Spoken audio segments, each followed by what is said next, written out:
நம்முடைய கவனத்திற்கு மார்க் எழுதின சுவிசேஷம் 1ஆம் அதிகாரம் 23 27 வரை ஒரு விசை வாசிக்க கேட்கலாம். Let us read from Bible, Mark Gospel chapter 1 verse 23 to 27. அவர்களுடைய ஜெபாலயத்திலே அசுத்தாவியுள்ள ஒரு மனுஷன் இருந்தான். அவன், ஐயோ நசரேயனாகிய இயேசுவே, எங்களுக்கும் உமக்கும் என்ன?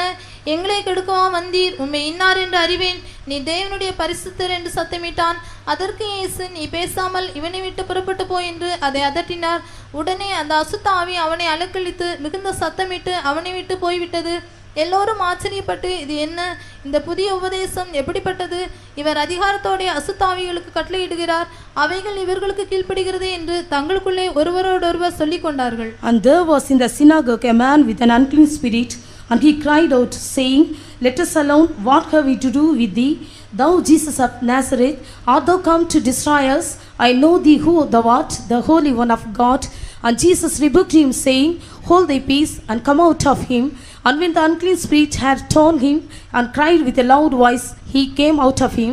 And they were all amazed in so much that they questioned among themselves, saying, What thing is this, and what new doctrine is this? For with authority commandeth he even the unclean spirits, and they do obey him.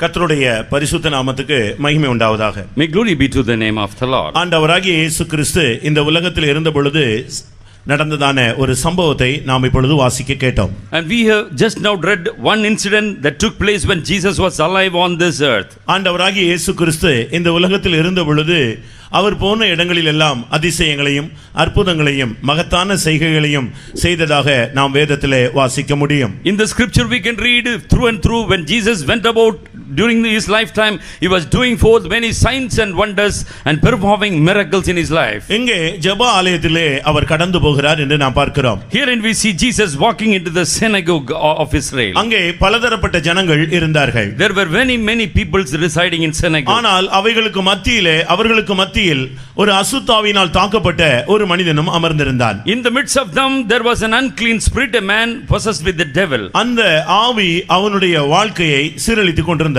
And this evil spirit was almost bringing his life to null and void. கொஞ்சம் கொஞ்சமாக அவனுடைய வாழ்க்கை நரகத்தை நோக்கி அது இழுக்கப்பட்டு கொண்டிருந்தது. Gradually this evil spirit was grabbing him within the hell. கர்த்தருடைய பரிசுத்த நாமத்துக்கு மகிமை உண்டாவதாக. Praise be to the name of the Lord. பிரியமானவர்களே, அன்றைக்கு மாத்திரமல்ல இன்றைக்கும் கூட ஒவ்வொரு மனிதர்களையும் விடுவிக்கும்படியாக ஆண்டவராகிய இயேசு கிறிஸ்து தன்னுடைய வல்லமையோடு அவர் செயல்பட்டு கொண்டிருக்கிறார். Not only on that day, even today Jesus Christ mightily working amongst the people in the world to set them free from every spirit. சுமார் 2000 ஆண்டுகளுக்கு முன்பாக அவர் மனித அவதாரத்தை எடுத்து இந்த பூமியிலே நன்மை செய்கிறவராக அவர் சுற்றி திரிந்தார். And he took the form of a man, and as a flesh incarnate of a man, he was doing good and walking about everywhere. எந்த இடத்திலே ஜனங்கள் பாதிக்கப்பட்டிருந்தார்களோ அந்த இடத்தை நோக்கி அவர் பயணப்பட்டு அந்த இடத்திலே அந்த பாதிப்பை நீக்கி அவர்களை விடுதலையாக்குகிறார். And he went to the people in the multitudes where they were seized with sickness and pain, and he was able to set them free. நேற்றும் இன்றும் என்று மாறாத தெய்வமாக அவர் இந்த மாலை வேளையிலும் நம்முடைய மத்தியிலே அவர் உலாவிக் கொண்டிருக்கிறார். And Jesus Christ is moving in our midst. He is unchanging God. He is the same yesterday, today and forever. வியாதிப்பட்ட ஒரு மனிதனை பார்த்து அவர் ஒரு வார்த்தை சொன்னால் அவன் சுகமாகி விடுவான். And if Jesus speaks one just word to a man seized with sickness, he shall be healed. வியாதிப்பட்ட ஒரு மனிதனை அவர் தொடுவாரானால் அவன் சுகமாகி விடுவான். And if Jesus could touch the body of a person, he shall be immediately healed from his ailment. அசுத்த ஆவியிலே பாதிக்கப்பட்ட மனிதனை பார்த்து அந்த அசுத்த ஆவியோடு பேசினால் அதை கடிந்து கொண்டால் அந்த ஆவி அவனை விட்டு உடனே அப்புறப்படுத்தப்படுகிறது. If a person has been seized with an unclean spirit, if Jesus meting out one word unto him, he shall be relieved of the pain. மரித்த மனிதனை பாடையிலே தூக்கி கொண்டு போகும் பொழுது அவர் பாடையை தொடுவாரானால் அந்த மரித்த மனிதன் எழும்பி உட்கார ஆரம்பித்தான். If there is a dead man, or in the life of Jesus there was a person carried bier, Jesus touched the bier and he was healed and brought alive. அது மாத்திரமல்ல, மரித்து 3 நாளான பின்பு அவன் அடக்கம் பண்ணி நாரி போன பின்பு கூட ஆண்டவராகிய இயேசு கிறிஸ்து அங்கே வருவாரானால் அவனுடைய வாழ்க்கையை மறுபடியும் ஒரு விசை திருப்பி கொடுக்கிறார். And if a person dies and also gets stinging even after 4 days, if Jesus walks to that village, he shall be able to bring him alive back. ஒவ்வொரு மனிதனுக்கும் ஒவ்வொரு பிரச்சனைகள் இருக்கிறது. Every man is limping with a problem. இந்த மாலை வேளையிலே ஆண்டவருடைய சன்னிதானத்திலே கடந்து வந்திருக்கிற உங்களுக்கும் கூட ஒவ்வொரு விதமான பிரச்சனைகள் இருக்கும். And as you come to the presence of the Lord, and you shall also have one of the problems in your life. ஆனால் இந்த பிரச்சனைகள் என்று சொல்லுகிறோமே, வாழ்க்கை சிக்கலாக இருக்கிறது, போராட்டமாக இருக்கிறது, வாழ்க்கையை எதிர்கொள்ள முடியவில்லை, இப்படி எல்லாம் நாம் சொல்லுகிறோமே, இதற்கு காரணம் என்ன? And so we say there are so many problems, ailments, sickness, pains in my life, and who is the author? What is the cause of all this sickness? ஒவ்வொரு மனிதனை நீங்கள் கேட்டு அவனை எழுப்பி கேட்டு கேள்வி கேட்டு பாருங்கள், ஒவ்வொரு காரியத்தையும் அவன் சொல்லிக் கொண்டே வருவான். If you ask one by one about his agony and pain, if you question him, he shall say, this is the reason by which I am limping. படித்தவன், படியாதவன், அறிவில்லாதவன், இல்லாவிட்டால் பாமரன், மற்ற ஜாதிகள், எந்த யாராக இருந்தாலும் அவனை தனியாக நீங்கள் கூப்பிட்டு கேட்டால் உடனடியாக அவனுடைய பிரச்சனைகளை அவன் அதிகமாக சொல்ல ஆரம்பிப்பான். Maybe he is a learned person, titled person, or he must be an illiterate, poor, pauper. Any person walking in any strata of the society, ask him a question, he shall say, this is my pain. ஏனென்றால் ஒவ்வொரு மனிதனுடைய வாழ்விலும் பல பிரச்சனைகள் அவனை எதிர்கொண்டே வருகிறது. Because the problems are always raging up against every man's life. ஒரு பிரச்சனை முடிந்த உடனே அடுத்த ஒரு பிரச்சனை அவனை சந்திக்க ஆரம்பிக்கிறது. When a person is putting a solution for one problem, then another problem comes forth in him. இது சாதாரண மனுஷர்களுக்கு மாத்திரமல்ல, தேவனுடைய பிள்ளைகளுக்கும் கூட இப்படிப்பட்ட போராட்டங்கள் இருந்து கொண்டே வருகிறது. Such trials, temptation not only attacks an ordinary person, even to the child of God. காரணம் ஆவிக்கு விரோதமாய் மாம்சமும், மாம்சத்துக்கு விரோதமாய் ஆவியும் ஒன்றுக்கு ஒன்று எதிரடையாக நியமிக்கப்பட்டிருக்கிறது. Because the soul is the spirit is always raging a battle almost with the flesh. பிரியமானவர்களே, இந்த மாலை வேளையிலே நீங்கள் கடந்து வந்திருக்கிறீர்கள், உங்களுடைய வாழ்க்கையிலும் கூட சில பிரச்சனைகள் இருக்கிறது. இதற்கு காரணம் தான் என்ன? And in the evening time you come to the assembly of God, what is the reason you have pains in your life? ஒருவேளை ஏழை குடும்பத்திலே பிறந்ததனால இந்த பிரச்சனைகள் நீடிக்கிறதா? Is it so that you are very poor, therefore you have this problem? சில ஜாதிகளிலே பிறந்ததனால இந்த போராட்டங்கள் நமக்கு வந்து கொண்டே இருக்கிறதா? Because if our nativity are hailing from some of the castes of this world, therefore this இல்லாவிட்டால் நாம் பிறந்த குடும்பங்கள் சரியில்லையா? Or else our families are not all right? இப்படி எல்லாம் நமக்குள்ளே பல விதமான கேள்விகள் எழும்பும். There may be many questions coming forth within us. அப்படி அல்ல பிரியமானவர்களே. Oh beloved people, ஒவ்வொரு மனிதனை நீங்கள் தனியாக விசாரித்தால் அவனுக்கு எல்லாருக்கும் அவர்களுடைய தகுதி, அறிவு, வசதி, இவைகளுக்கு ஏற்ற பிரச்சனைகள் இருந்து கொண்டே இருக்கிறது. Every man individually, if you ask him, he shall have a problem according to his state, according to his position, according to his capability. சரி, இது உலகத்து மனிதர்களுக்கு இப்படிப்பட்ட காரியங்கள் இருக்கிறது. Though these things are seen in the hand of the worldly people. ஆவிக்குரியவர்கள் ரட்சிக்கப்பட்டவர்கள் என்று சொல்கிறார்களே, அவர்களுக்கும் பிரச்சனைகள் இருக்கிறதே, அதனுடைய காரணம் என்ன? What is the reason of a spirit-filled person or a saved person, why he must have a problem? இதற்கு என்ன பதில் சொல்ல முடியும்? And what is the answer we can give for this? பிரியமானவர்களே, உங்களுடைய அழைப்புக்கு ஏற்ற போராட்டங்கள் இருந்து கொண்டே இருக்கும். Oh beloved people, you shall have to wrestle according to your calling. உங்களை தேவன் எந்த நோக்கத்தோடு அழைத்தாரோ அதற்குரிய பிரச்சனைகள் உங்களுடைய வாழ்வை கடைசி வரை சந்தித்துக் கொண்டே இருக்கிறது. Up till your loss you have to encounter, you have to face afflictions according to your calling of God. உங்களுடைய கிருபை, உங்களுக்கு கொடுக்கப்பட்ட கிருபைகளுக்கு ஏற்ற போராட்டங்கள் இருக்கும். There shall be problem coming to you according to the grace extended upon you. உங்களுக்கு கிடைத்த வெளிப்படுத்தலுக்கு ஏற்ற போராட்டங்கள் இருந்து கொண்டே இருக்கும். There shall be trials, temptations according to the revelation offered by the Lord. இல்லாவிட்டால் மகிமையிலே உங்களுக்கு இருக்கிற இடத்துக்காக இருக்கிற போராட்டங்கள் இங்கே உங்களுக்கு இருந்து கொண்டே இருக்கும். And you have to have a trial according to the glorious position what you have to inherit in heaven. ஆனால் உலகத்து மனிதனுக்கு பிரச்சனைகள் நீடித்துக் கொண்டே இருக்கிறதே, அதற்கு பின்னால் இருப்பது யார்? And who is behind the problem that is coming out against the worldly man? இந்த ஒரு தனி மனிதனை வாழ்க்கையை சீரழித்துக் கொண்டிருந்ததே, அந்த வல்லமையினுடைய பெயர் என்ன? And what is the name of this particular force or enemy that was attacking this man in question?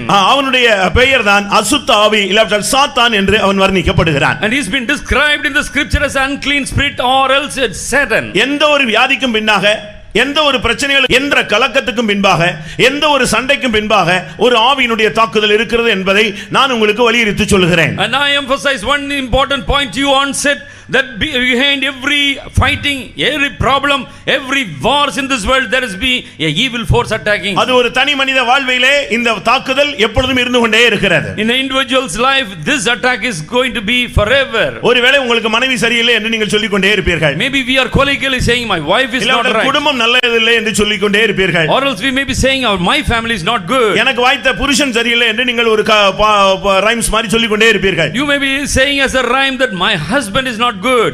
என்னுடைய பெற்றோர்கள் நல்லவர்கள் இல்லை என்று நீங்கள் சொல்லலாம். You may ascribe this folly is because of my parenthood. அப்படி அல்ல பிரியமானவர்களே. Beloved people, it is not நீங்கள் உங்கள் மனைவியை குறை சொல்லுகிறதோ புருஷனை குறை சொல்லுகிறதல்ல, இவர்களுக்கு பின்னாலே ஒரு ஆவி இருந்துதான் இந்த போராட்டத்தை அது வலுப்படுத்திக் கொண்டே வருகிறது. And it is not the mistake of a husband and wife, but an evil force is acting behind this all. ஏவாள் அந்த கனியை புசித்தால் அது ஒரு சாதாரண காரியம் போல தென்படும், ஆனால் பின்னால இருந்தது ஒரு வல்லமை. And Eve did eat a small ordinary fruit. It may be a casual thing for people to look at, but evil spirit. நீங்கள் வேதத்திலே ஆதியாகமத்திலிருந்து வெளிப்படுத்தல் வரை படித்து பாருங்கள், இந்த வல்லமை மறைமுகமாக வெளியரங்கமாக போராடி கொண்டே வருகிறது. And you can flick through pages from Genesis to Revelation, you can see Satan working even diabolically, or it is in open face. ரட்சிக்கப்படுவதற்கு முன்பாக ரகசியமாக அந்த வல்லமை போராடுகிறது, ரட்சிக்கப்பட்ட பின்பு ஒரு மனிதனோடு வெளியரங்கமாக அது போராடுகிறது. And before our salvation, the evil force was working in a deceptible manner, but now as an open face it comes forth as we are got saved. இந்த அசுத்தாவியுள்ள ஒரு மனிதன் அவன் ஜெப ஆலயத்திலே இருந்து கொண்டிருந்தான். But the man with unclean spirit, he was seen in the temple of God.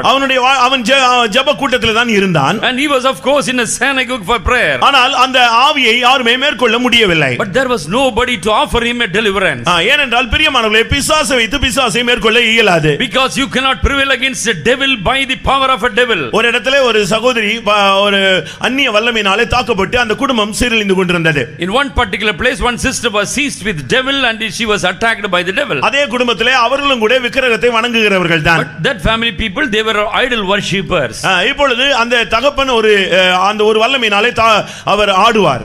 And the father shall be moving or shaking with the spirit. அவர் ஒரு பூஜை செய்து கொண்டிருந்தார். And he was muttering something. பாதிக்கப்பட்ட அந்த பெண்ணையும் அந்த அவருடைய மகள் தான் அவளையும் அதே இடத்திலே கொண்டு வந்து நிறுத்தினார்கள். And they brought the daughter who was seized with this devil, and it brought before him as he was enchanting. இப்பொழுது இவரும் ஆடினார், மகளும் ஆடினாள். Now the enchantment or this was upon him, and this evil sport was upon the father. ரெண்டு பேருமே இப்பொழுது அந்த சக்திகளிலே ஆட ஆரம்பித்தார்கள். And both the people were shaking or dancing because of the evil spirit. இப்பொழுது தகப்பனுக்குள்ள இருக்கிற ஆவி மகளோடு இருக்கிற ஆவியை பார்த்து நீ வெளியே போறியா இல்லையான்னு கேட்டாரு. Now the father spirit asked the daughter whether you are going to go away from here. அப்பொழுது மகளுக்குள்ள இருந்த ஆவி பேச ஆரம்பித்தது. The spirit from the daughter spoke to him. நீ என்ன ஒண்ணுமே பண்ண முடியாது, நீ யாரோ அதே ஆள் தான் நானும் இங்க உள்ள உட்கார்ந்திருக்கிறேன்னு சொன்னார். The spirit that was in the daughter said back that what spirit you are and I have the same spirit, you cannot drive me out. நீ ஒரு ஆவின்னு சொல்றியே, ஒரு வல்லமைன்னு சொல்றியே, அதே சக்தி தான் நானும். நீயும் சக்தி நானும் சக்தினோனே அந்த ஆவி அப்படியே ஆஃப் ஆகி போய்விட்டார். And that spirit, father spirit, also had the same similar spirit in the daughter, therefore he could not do anything to the daughter. இப்பொழுது அவர்களுக்கு அந்த ஆவியை எப்படி மேற்கொள்ள வேண்டும் தெரியவில்லை. And they do not know the escape route has to have the deliverance. உடனே அந்த கூட்டத்தில் இருந்த ஒரு ஆள் அப்படியானால் நீ எங்க போனால் சரியாவாய் என்று கேள்வி கேட்டார். But in the group one person asked, if we go to which place you shall have a deliverance. அது உடனே என்ன செய்து தெரியுமா, நம்முடைய ஃபெய்த்தம் அட்ரஸ் சொல்ல ஆரம்பித்தது. The devil prompted the faith of address. உடனே நம்முடைய ஃபெய்த்தம் அட்ரஸ் சொல்லி இங்க போனாதான் இத என்னைய மேற்கொள்றதுக்கு பவர் அங்க தான் இருக்குன்னு சொன்னது. And that daughter said with the evil force, if I go to that place I shall be relieved of my pain. பிரியமானவர்களே, இந்த பிசாசின் அரிய கிரியைகளை அழிக்கும்படியாகத்தான் ஆண்டவராகிய இயேசு தேவகுமாரனாக இந்த பூமியிலே வெளிப்பட்டார். And Jesus was revealed as the son of man to destroy the works of this devil. இந்த வல்லமையை முறியடிக்கும்படியாகத்தான் அவர் சிலுவையிலே அவர் தன்னுடைய சொந்த இரத்தத்தை சிந்தினார். And in order to destroy the power of the demon only, he shed his blood on the cross. சிலுவை மரணம் என்பது தோல்வி அல்ல, அது வெற்றியின் சின்னமாக இருக்கிறது. The death on the cross is not a defeat but is a sign of victory for all. கொலோசியருக்கு எழுதும் பொழுது அவர் சொல்லுகிறார், அவர் சிலுவையிலே வெற்றி சிறந்தார் என்று சொல்லி இருக்கிறார். Writing in a letter to Colossians, he says it is a victory. அருமையானவர்களே, சிலுவை மரணம் என்பது தோல்வி அல்ல, அது மனுக்குலத்துக்காக இயேசு தன்னுடைய ஜீவனை கொடுத்தது, அது ஒரு வெற்றியின் அடையாளம். And it is not a defeat that the record for Jesus on the cross, it was a sign of victory for all human beings. அதனால தான் முதலாம் யோவானிலே யோவான் சொல்லும் பொழுது பிசாசின் கிரியைகளை அழிக்கும்படியாக தேவகுமாரன் வெளிப்பட்டார் என்று சொல்லுகிறார். John the apostle in 1 John he writes, therefore the son of man was revealed to destroy the works of the devil. முதலாவது நாம் இந்த சாத்தானுடைய காரியங்களை நாம் புரிந்து கொள்ள வேண்டும். Firstly we must listen and know what is the activity of this unclean spirit. அவனுக்கு இந்த உலகத்திலே பலவிதமான பெயர்கள் கொடுக்கப்பட்டிருக்கிறது. And very many names have been attributed for this evil spirit. இல்லாவிட்டால் வேதத்திலே அவனுக்கு பலவிதமான பெயர்கள் சுட்டிக்காட்டப்பட்டிருக்கிறது. Or there are many other names given in the Bible concerning the devil. பழைய ஏற்பாட்டில் இந்த சாத்தானுடைய கிரியைகளை தந்திரங்களை ஜனங்கள் புரியாமல் விழுந்து கொண்டே வந்தார்கள். Old Testament time people were just falling prey for the devil because they were not knowing about ஆனால் புதிய ஏற்பாட்டிலே வந்த பின்பு பரிசுத்த ஆவியை பெற்ற பின்பு அப்போஸ்தலனாகிய பவுல் பேசுகிறார், பிசாசின் தந்திரங்களை நீங்கள் அறியாதவர்கள் அல்லவே என்று சொல்லுகிறார். When the New Testament age, when Saint Paul was received the Holy Spirit, he says, you have not ignorance upon the vices of the devil. ஒரு இடத்திலே அவன் பிசாசு என்று அழைக்கப்படுகிறான். In one place this unclean spirit is called devil. ஒரு இடத்திலே சாத்தான் என்று அழைக்கப்படுகிறான். In another person he is been ascribed as ஒரு இடத்திலே அவன் சத்துரு என்று அழைக்கப்படுகிறான். in another place he is been called as the enemy. ஒரு இடத்திலே அவன் பொல்லாங்கன் என்று அழைக்கப்படுகிறான். In another place this person is called as a wicked person. ஒரு இடத்திலே அவன் சோதனைக்காரன் என்று அழைக்கப்படுகிறான். In another person he was named as a person tempter.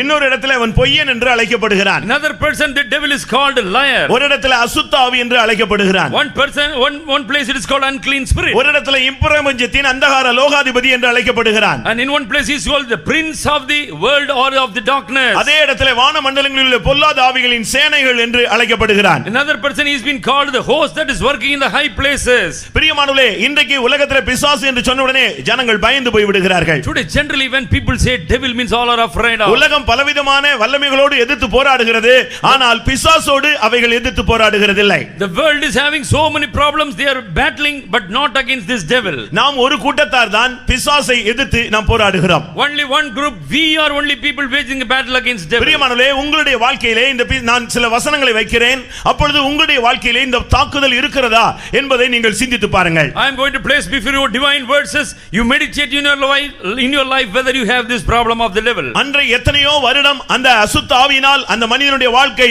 சீர்குலைந்து போயிருந்தது. ஆண்டவராகிய இயேசு கிறிஸ்து அங்கே வந்த பொழுது அந்த ஆவி அவனை விட்டு விலக ஆரம்பித்தது. For so many years and ages this man was tormented by the unclean spirit. When Jesus came he was totally relieved. பிரியமானவர்களே, அங்கே ஜெபிக்கக்கூடியவர்கள் உண்டு.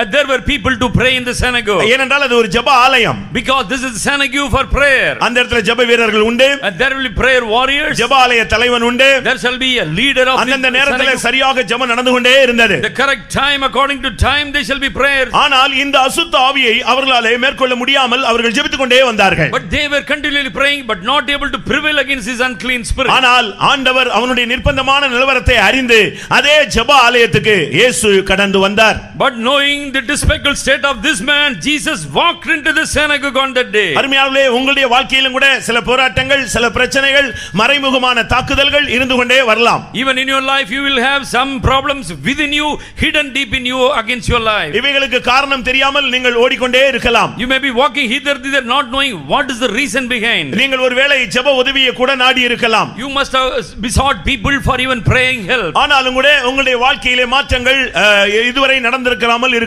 But maybe that thus far there was no change found in your life. எப்படி இருந்தாலும் சரி, Maybe or anything. இந்த மாலை வேளையிலே நீ ஆண்டவருடைய சன்னிதானத்திலே வந்தபடினால் உன்னிலே இருக்கிற போராட்டத்துக்கு காரணம் இன்ன ஆவி என்பதை அவர் அறிந்திருக்கிறார். But nevertheless you have come to the presence of the Lord. God knows what is the spirit that is against you. அவனுடைய வேலை என்ன தெரியுமா? You know what is the work of him? தந்திரமாக மனிதனை வஞ்சிப்பது. And deceptively he will be deceiving person.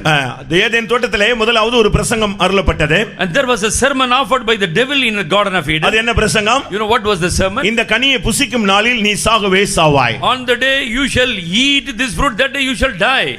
இந்த பிரசங்கம் கொஞ்சம் டஃப்பான ஒரு பிரசங்கம் தான். It was a hardcore message given by God. அன்புள்ள தேவனிடத்திலிருந்து இப்படி ஒரு கடினமான உபதேசத்தை அவர்கள் எதிர்பார்க்கவில்லை. But these people did not expect such a hard doctrine coming from loving God. ஆனால் திடீரென்று அடுத்த ஒரு பிரசங்கம் அந்த இடத்திலே கிடைத்தது. The very same garden there was another message given to them. என்ன கிடைத்தது? What was that message? இந்த கனியை புசிக்கும் நாளில் நீங்கள் தேவர்களைப் போல மாறுவீர்கள். On the day you shall eat this fruit, you shall become like angels. மனிதனுக்கு அன்றைக்கு மாத்திரமல்ல, இன்றைக்கும் கூட இப்படிப்பட்ட ஆசீர்வாதமான பிரசங்கங்கள் தான் விருப்பமாக இருக்கிறது. Man is longing after such goodly sermons even to hear even today. ஜீவியத்தை பாதுகாக்கிற கடினமான உபதேசங்கள் இன்றைக்கு ஜனங்களுக்கு ஏற்றுக்கொள்ள முடியாமல் போய்விடுகிறது. People unable to take or digest hard doctrinal truths for their betterment. யோவான் 6ஆம் அதிகாரம் 60ஆம் வசனத்திலே இயேசு கிறிஸ்து பேசின உபதேசத்தை கேட்டு இது கடினமான உபதேசம், யார் இதை பின்பற்ற முடியும் என்று சொல்லி ஒரு கூட்டம் பின்வாங்கி போனதாக யோவான் 6:66 நாம் பார்க்க முடியும். In John 6:66 we see Jesus, when he gave the doctrine, many people have backslid and gone from him because of the hard doctrine and postulated by him. பிரியமானவர்களே, அவனுடைய வேலை தந்திரமான ஒரு போதகம். And his doctrinal truth will be very deceptive. நான் கூட இப்பொழுது பிரசங்கம் பண்ணி கொண்டிருக்கிறேன். I am also giving a message now. இந்த நான் சொல்லுகிற இந்த அசுத்த ஆவி உனக்குள்ளே அதிகமாக ஆளுகை செய்யுமானால் இந்த பிரசங்கத்துக்கு மாறான ஒரு கருத்தை உனக்குள்ளே சொல்லிக் கொண்டே இருக்கும். If the evil spirit or unclean spirit is working within you, it shall be giving another message to you against my sermon. இல்லாவிட்டால் இந்த பிரசங்கம் உனக்குரியது அல்ல என்று சொல்லி உன்னை மறுபடியும் அதே கட்டுக்குள் வைக்க அது முயற்சி எடுக்கும். Or it shall try to keep you in its drag so that you will not be coming for cleaning. அவனுடைய வேலை உன்னை வஞ்சிப்பதே. And deceptible is his work. அடுத்து அவனுடைய வேலை உன்னை குற்றம் சாட்டுவதே. And second work of him is to accuse you. அடுத்து உனக்கு பொய்யான காரியங்களை போதிப்பதே. Or it shall give you the lies after lies. இல்லாவிட்டால் உன்னை பொய்யனாக மாற்றுவதே. Or else to make you as a liar. அடுத்து அவன் கொலை பாதகன் என்று சொல்லப்பட்டிருக்கிறது. Nextly he is being told he is a murderer. நேசிக்க விடாமல் மற்றவர்களை நேசிக்க விடாமல் தடுப்பது இந்த ஆவியினுடைய பிரதானமான ஒரு வேலை. The prime work of the spirit that we cannot love any person but we have to hate every man. அவன் மனுஷ கொலை பாதகன். He is the murderer of man. தன் சகோதரனை பகைக்கிற எவனும் மனுஷ கொலை பாதகன் என்று வேதம் சொல்லுகிறது. For the Bible says every person hating his brethren is a murderer of him. அருமையானவர்களே, உங்களுடைய வாழ்க்கையிலும் கூட இன்னைக்கு பாருங்கள், புருஷனை நேசிக்க முடியவில்லை. And in your life also as a wife you cannot love your husband. கட்டின மனைவியை நேசிக்க முடியவில்லை. And as a husband you are not able to love your wife. பெற்ற பிள்ளைகளை அவர்களால் நேசிக்க முடியவில்லை. Own begotten sons and daughters we are unable to love. காரணம் என்ன பிரியமானவர்களே? Beloved people, what is the reason? அதற்கு பல சம்பவங்களை நீங்கள் சொல்லலாம். And you might give many excuses. தாய் சரியில்லை என்று நீங்கள் சொல்லலாம். You may say my mother is not all அப்படி right. அல்ல பிரியமானவர்களே. Beloved people, it is not இதற்கு like பின்னாலே ஒரு ஆவி இருந்து உன்னை நேசிக்க விடாமல், மனுஷ கொலைபாதக ஆவி சகோதரனை நேசிக்க விடாமல், தாய் தகப்பனை நேசிக்க விடாமல் ஒரு வல்லமையினுடைய தாக்குதல் என்று நான் உங்களுக்கு சொல்லுகிறேன். And I will bring a force that is a powerful force that you are unable to love your daughter or father or mother, and it is a force working behind. அடுத்து அவன் சுற்றி கொண்டே இருப்பான். And nextly he will be making rounds. அவன் பூமி எங்கும் எல்லா எங்கும் சுற்றி திரிகிற ஒரு ஆவி. And it is the spirit that will be making all the worlds. இன்னைக்கு பாருங்க, ஒரு சிலர்லாம் வேலையே இருக்காது, ஆனா சாயங்காலம் பாத்தீங்கன்னா ஆபீஸ் புறப்பட்டு மாதிரி புறப்பட்டு போவாங்க. But there will not be any occupation, but people shall be going as though they go to an office. அதுபோல நம்முடையவர்கள் கூட ஒரு சிலர் அப்படியே சுத்திட்டே இருப்பாங்க. காரணம் அது ஒரு ஆவியினுடைய ஒரு போராட்டம். It is the problem of the devil, therefore people are just making or wandering here. பிரியமானவர்களே, இந்த வாழ்க்கை இந்த ஆவிகளுடைய போராட்டங்கள் உங்களுக்குள் இருக்கிறதா? Is it the spirit is also wrestling within you? இந்த மெசேஜ் அந்த மனுஷனுக்கு அல்ல, அவன் விடுதலையாக்கப்பட்டு அவன் தேவனுடைய பிள்ளையாக மாறி நித்திய ஜீவனுக்கு பங்காளியாய் மாறி போய் விட்டான். And this message is not for that man in question, but he is already transfigured and he has gone to be with the Lord. இரக்கமுள்ள தேவன் அவனை தேடி போய் அவனை அந்த வல்லமையிலிருந்து விடுவித்து அவனை தன்னுடைய பாதத்திலே அருகே உட்கார வைத்து விட்டார். The God with mercy offered his extending hand to him and delivered him from all the unclean spirits. ஆனால் இன்றைக்கும் கூட மனித சமுதாயம் அந்த அந்நிய வல்லமையினாலே தாக்கப்பட்டு கொண்டே வருகிறது. But even the human society has been captivated by this unclean spirit. இப்பொழுது இந்த மாலை வேளையிலே முதலாம் நாள் கூட்டத்துக்கு நீங்கள் வந்திருக்கிறீர்கள். And you have come to the first day's meeting today. இன்றைக்கு தேவனுடைய செயல் என்ன? And what is the operation of the Lord today? அவர் இன்றைக்கு உங்களோடு போராடுகிற, உங்களுடைய வாழ்க்கையிலே போராடுகிற அசுத்த ஆவிகளுக்கு கட்டளையிட போகிறார். And today God is going to command a spirit that is against you as unclean spirit. அதைத்தான் அந்த ஜனங்கள் சொன்னார்கள் 27ஆம் வசனத்திலே, இவர் அசுத்த ஆவிகளுக்கும் கட்டளையிடுகிறாரே, அவைகள் இவருக்கு கீழ்ப்படிகிறதே, இது என்ன புதிய உபதேசம் என்று சொன்னார்கள். And therefore all the people they were amazed this saying, and what doctrine he is bringing forth, even the devil or the evil forces obeying him. உன்னுடைய வாழ்க்கையிலே மறைமுகமாகவோ வெளியரங்கமாகவோ போராடி கொண்டிருக்கிற அசுத்த ஆவியின் வல்லமைகளை பார்த்து உன்னுடைய வாழ்விலிருந்து அப்புறப்படுத்தும்படியாக அவர் அதிகாரத்தோடும் கட்டளையோடும் இந்த மாலை வேளையிலே கடந்து வந்திருக்கிறார். And today evening God has come with authority and power to dispel all the evil force that is attacking you even today. அது எந்த சக்தியாக இருந்தாலும் சரி, maybe that is any type of power. அது சாதாரண வல்லமையா இருந்தாலும் சரி, மிகப்பெரிய சக்தியாக இருந்தாலும் சரி. Maybe it is an ordinary petty power or great power. அது ஒரு செய்வனை சக்தியாக இருக்கலாம். Maybe it is an enchantment. ஒரு மந்திரத்தின் வல்லமையாக இருக்கலாம். Maybe it is a witchcraft. இல்லாவிட்டால் ஒரு சாதாரண ஒரு பயத்தின் மூலமாக வந்த ஒரு தாக்குதலாக இருக்கலாம். Or it may be attacked because of the fear in you. இல்லாவிட்டால் தலைமுறையாக சாபத்தின் மூலமாக வந்த ஒரு போராட்டமாக இருக்கலாம். Maybe wrestling in you because of the curses that befell you in generation. என்றைக்கோ நீ செய்த ஒரு தவறின் மூலமாக ஒரு தாக்குதலாக இருக்கலாம். Maybe attack coming to you because of your evil deed one day. எந்த அந்நிய சக்தியாக இருந்தாலும், அசுத்த ஆவியாக இருந்தாலும், இன்றைக்கு நீங்கள் விசுவாசித்தால் தேவன் அதிகாரமும் கட்டளையும் இந்த கூட்டத்துக்கு வந்திருக்கிறார். And maybe any type of curses we are within in, but God has come with authority and commandment here to give you relief. அசுத்த ஆவிகளுக்கு அவர் கட்டளை கொடுக்கும்படியாக கடந்து வந்திருக்கிறார் என்று நான் விசுவாசிக்கிறேன் என்று சொல்லுகிறவர்கள் கரங்களை உயர்த்தி ஒரு அல்லேலூயா சொல்லுங்கள் பார்க்கலாம். Hallelujah. இன்றைக்கு இந்த கூட்டத்திலே நீ கால் எடுத்து வைத்தபடினால் உன்னுடைய வாழ்விலே போராடி கொண்டிருக்கிற அசுத்த ஆவிக்கு அவர் கட்டளையோடு வந்திருக்கிறார். ஏனென்றால் அவர் அந்த வல்லமையின் தலையை நசுக்கினவர்.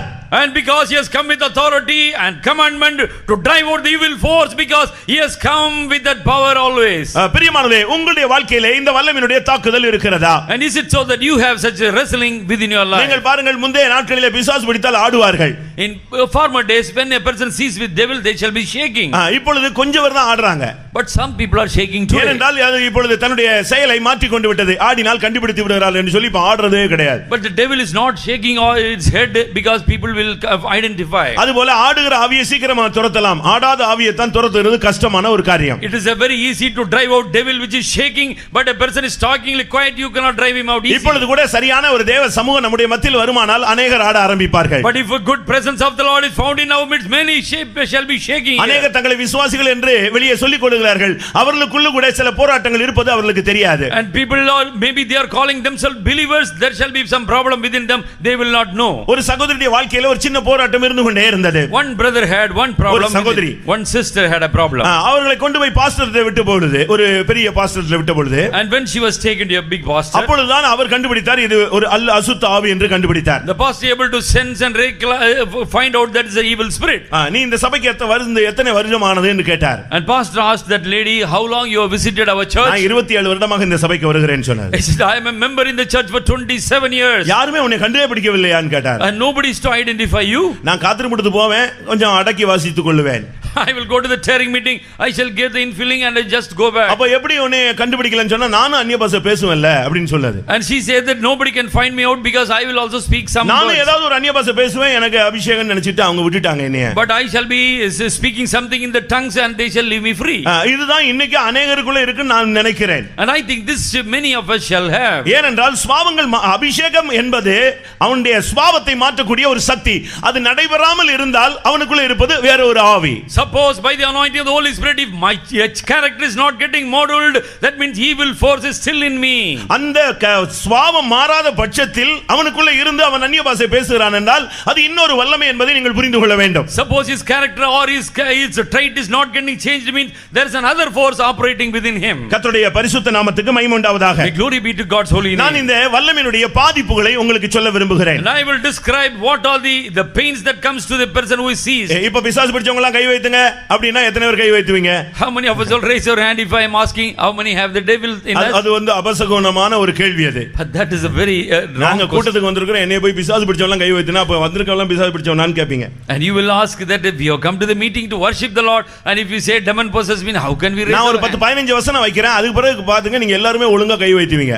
But if I place 15 questions before you, then you shall raise your. உங்களுக்கு முன்பாக வைத்து விட்டு திரும்ப கேட்கும் பொழுது ஆட்டோமேட்டிக்கா உங்க கை வந்துரும். பிசாசு இல்ல, நீங்களே வைத்திருவீங்க. And suppose I will place 15 God's word to you, then you shall see automatically this spirit is within me. நம்மில் அநேகருக்கு அவனுடைய செயல்கள் புரியவில்லை. Many of us are not knowing what are our deeds are. நாம் எப்படி ஏன் இப்படி பேசணும்னு நமக்கு அநேகருக்கு பேசனதே தெரியல. ஏதோ பேசிட்டேன்னு சொல்றமே, இதுதான் பின்னால உள்ள ஒரு வல்லமை. And evil forces within us hiding means we do not know how we have cuffed out this word. இதுவரைக்கும் இப்ப பிசாசு பிடிச்சவங்களை கை வைத்து சொன்னா வைத்த முடியாது. ஆனா நான் சொல்றேன், இதுவரைக்கும் தேவனுடைய வார்த்தைகளை நான் ஒன்னும் கூட மீறல, அப்படியே நான் ஃபாலோ பண்றேன்னு யாராவது சொல்றீங்கன்னு சொல்ல முடியுமா? Can any of you say that I am implicitly obeying absolutely God's word? அப்படி சொல்லலனாலே அது அங்க இன்னொரு வார்த்தைக்கு நீங்க கீழ்ப்படிந்து விட்டீர்கள் என்று அர்த்தம். And suppose if you say like that you are disobedient for some other word. இன்னொரு வல்லமை உன்னோடு போராடி தேவனுடைய கட்டளைகளுக்கு கீழ்ப்படிய விடாமல் உன்னை தடுக்கிறது. One evil force is working against you, you are not able to be in obedience to the commandment of God. அன்றைக்கு சர்ப்பம் பேசினது. That day serpent spake to the Eve. ஆனால் இன்றைக்கு சர்ப்பம் பேசுகிறது இல்ல, உன்னுடைய அறிவே உன்னை பேசி உன்னை தாறுமாறாக இழுத்து கொண்டு போகிறது. But you today not a serpent, but your wisdom speaks to you and taking it to உன்னுடைய பழக்க வழக்கங்களே உன்னை இழுத்து கொண்டு போய் விடுகிறது. Your habit, your tradition take you elsewhere. உன்னுடைய அனுபவமே உன்னை வெளியே கொண்டு போய் விடுகிறது. Your experience is carrying you far away. இவைகளுக்கு உள்ளே ஒரு வல்லமை வந்து விடுகிறது. But within you there is another force operating within you. Eden தோட்டத்தினுடைய விழுகையே கட்டளையை மீறினது பாவம் என்று தான் ஆண்டவர் சொல்கிறார். The God said that you transgressed the commandment of the Lord, that was the sin of Adam and Eve. என்றைக்கு ஒரு தேவனுடைய பிள்ளை இல்லாவிட்டால் ஒரு அந்நிய மனிதன் ஒரு பிரமாணத்தை மீறுகிறானோ அது அவனுக்கு பாவம். அப்படியானால் அந்த பாவத்தை செய்ய வைத்தது ஒரு அந்நிய சக்தி. And if the day a person says I have transgressed the commandment of the Lord, that means it implies twice an evil force worked him so that he is in முதலாம் disobedience. சாமுவேல் 16ஆம் அதிகாரம் 14ஆம் வசனத்திலே சவுல் அபிஷேகமும் பெற்றிருந்தான், அசுத்தாவினுடைய தாக்குதலிலும் அவன் காணப்பட்டுக் கொண்டிருந்தான். And first Samuel 16th chapter 14th verse said Saul was anointed by God and nevertheless he had the evil spirit on him. அவனுக்கு ரெண்டு வல்லமையும் பாதி பாதியாக கிரியை செய்து கொண்டே இருந்தது. But two forces were already working within Saul twice. அசுத்த ஆவி வரும் பொழுது When evil spirit comes to him, அவன் தாவீதுக்கு விரோதமாய் போர் செய்கிறவனாய் இருப்பான். he shall be warring against David with his javelin. அது போன பின்பு அவனுக்கு பரிசுத்த ஆவி வரும், உடனே அவன் தீர்க்கதரிசனம் சொல்லுவான். But then the good spirit will come to him, he will prophesy. நான் அதனால தான் உங்களுக்கு முதலாவது சொன்னேன், சுபாவங்கள் மாறாத பட்சத்திலே அவன் பெற்றது சரியான அபிஷேகம் அல்ல. Therefore if a person character is not changed, he has not received correct spirit in him. இந்த வல்லமை வரும் பொழுது When the evil force comes, முதலாவது உன்னுடைய வாழ்விலே ஒரு பலவீனத்தை உனக்குள்ளே உண்டு பண்ணி விடுகிறது. firstly it brings about infirmity within. முதலாவது நீ ஒரு பலவீனனாய் மாறுகிறாய். Firstly you shall be a weak அதை person. நீங்கள் சரியான விதத்திலே புரிந்து கொள்ள வேண்டியது அவசியம். And you must mock and understand this. இன்னைக்கு அநேகருக்கு அது சரியான விதத்திலே தெரிகிறதில்லை. But many people are failing to understand this. லூக்கா 13ஆம் அதிகாரம் 11ஆம் வசனத்தை பார்க்கும் பொழுது Luke 13th chapter 14th verse. அங்க என்ன சொல்லப்பட்டிருக்கிறது? What has been told? ஒரு பெண் பலவீனத்தின் ஆவியினாலே தாக்கப்பட்டிருந்தாள். And one woman was seized with the spirit of அந்த infirmity. பலவீனத்தை வேதம் ஆவி என்று தான் சொல்லுகிறது. But the spirit of infirmity is being told as a spirit on her. அவளும் கூட தேவாலயத்தில் தான் காணப்பட்டாள், ஜெபாலயத்தில் தான் காணப்பட்டாள். The woman in question also, she was in the temple of God. ஆனால் இந்த ஆவியினுடைய தாக்குதல் தான் அவளுடைய வாழ்வை ஒன்றுமில்லாமல் ஆக்கி வைத்திருந்தது என்று யாருக்கும் தெரியாது. But all the people in Sennacherib, they were not knowing the evil force was only giving her infirmities. உங்களுக்கு இந்த சத்தியம் புரிகிறதா? And whether you are able to understand. அவள் 18 வருடமாக நிமிர முடியாமல் காணப்பட்டாள். And she was bowed down for 18 long years. 18 வருஷமாக அந்த பெண் கூனியாகவே காணப்பட்டுக் கொண்டிருந்தாள். She was a crooked woman for 18 long years. ஆனால் தேவ சமூகத்துக்கு வந்து கொண்டே இருந்தாள். Nevertheless she was visiting to the synagogue of எல்லாரும் God. அவளுக்காக ஜெபித்தார்கள். All the people must have prayed for her. எல்லாருடைய அறிக்கை என்ன?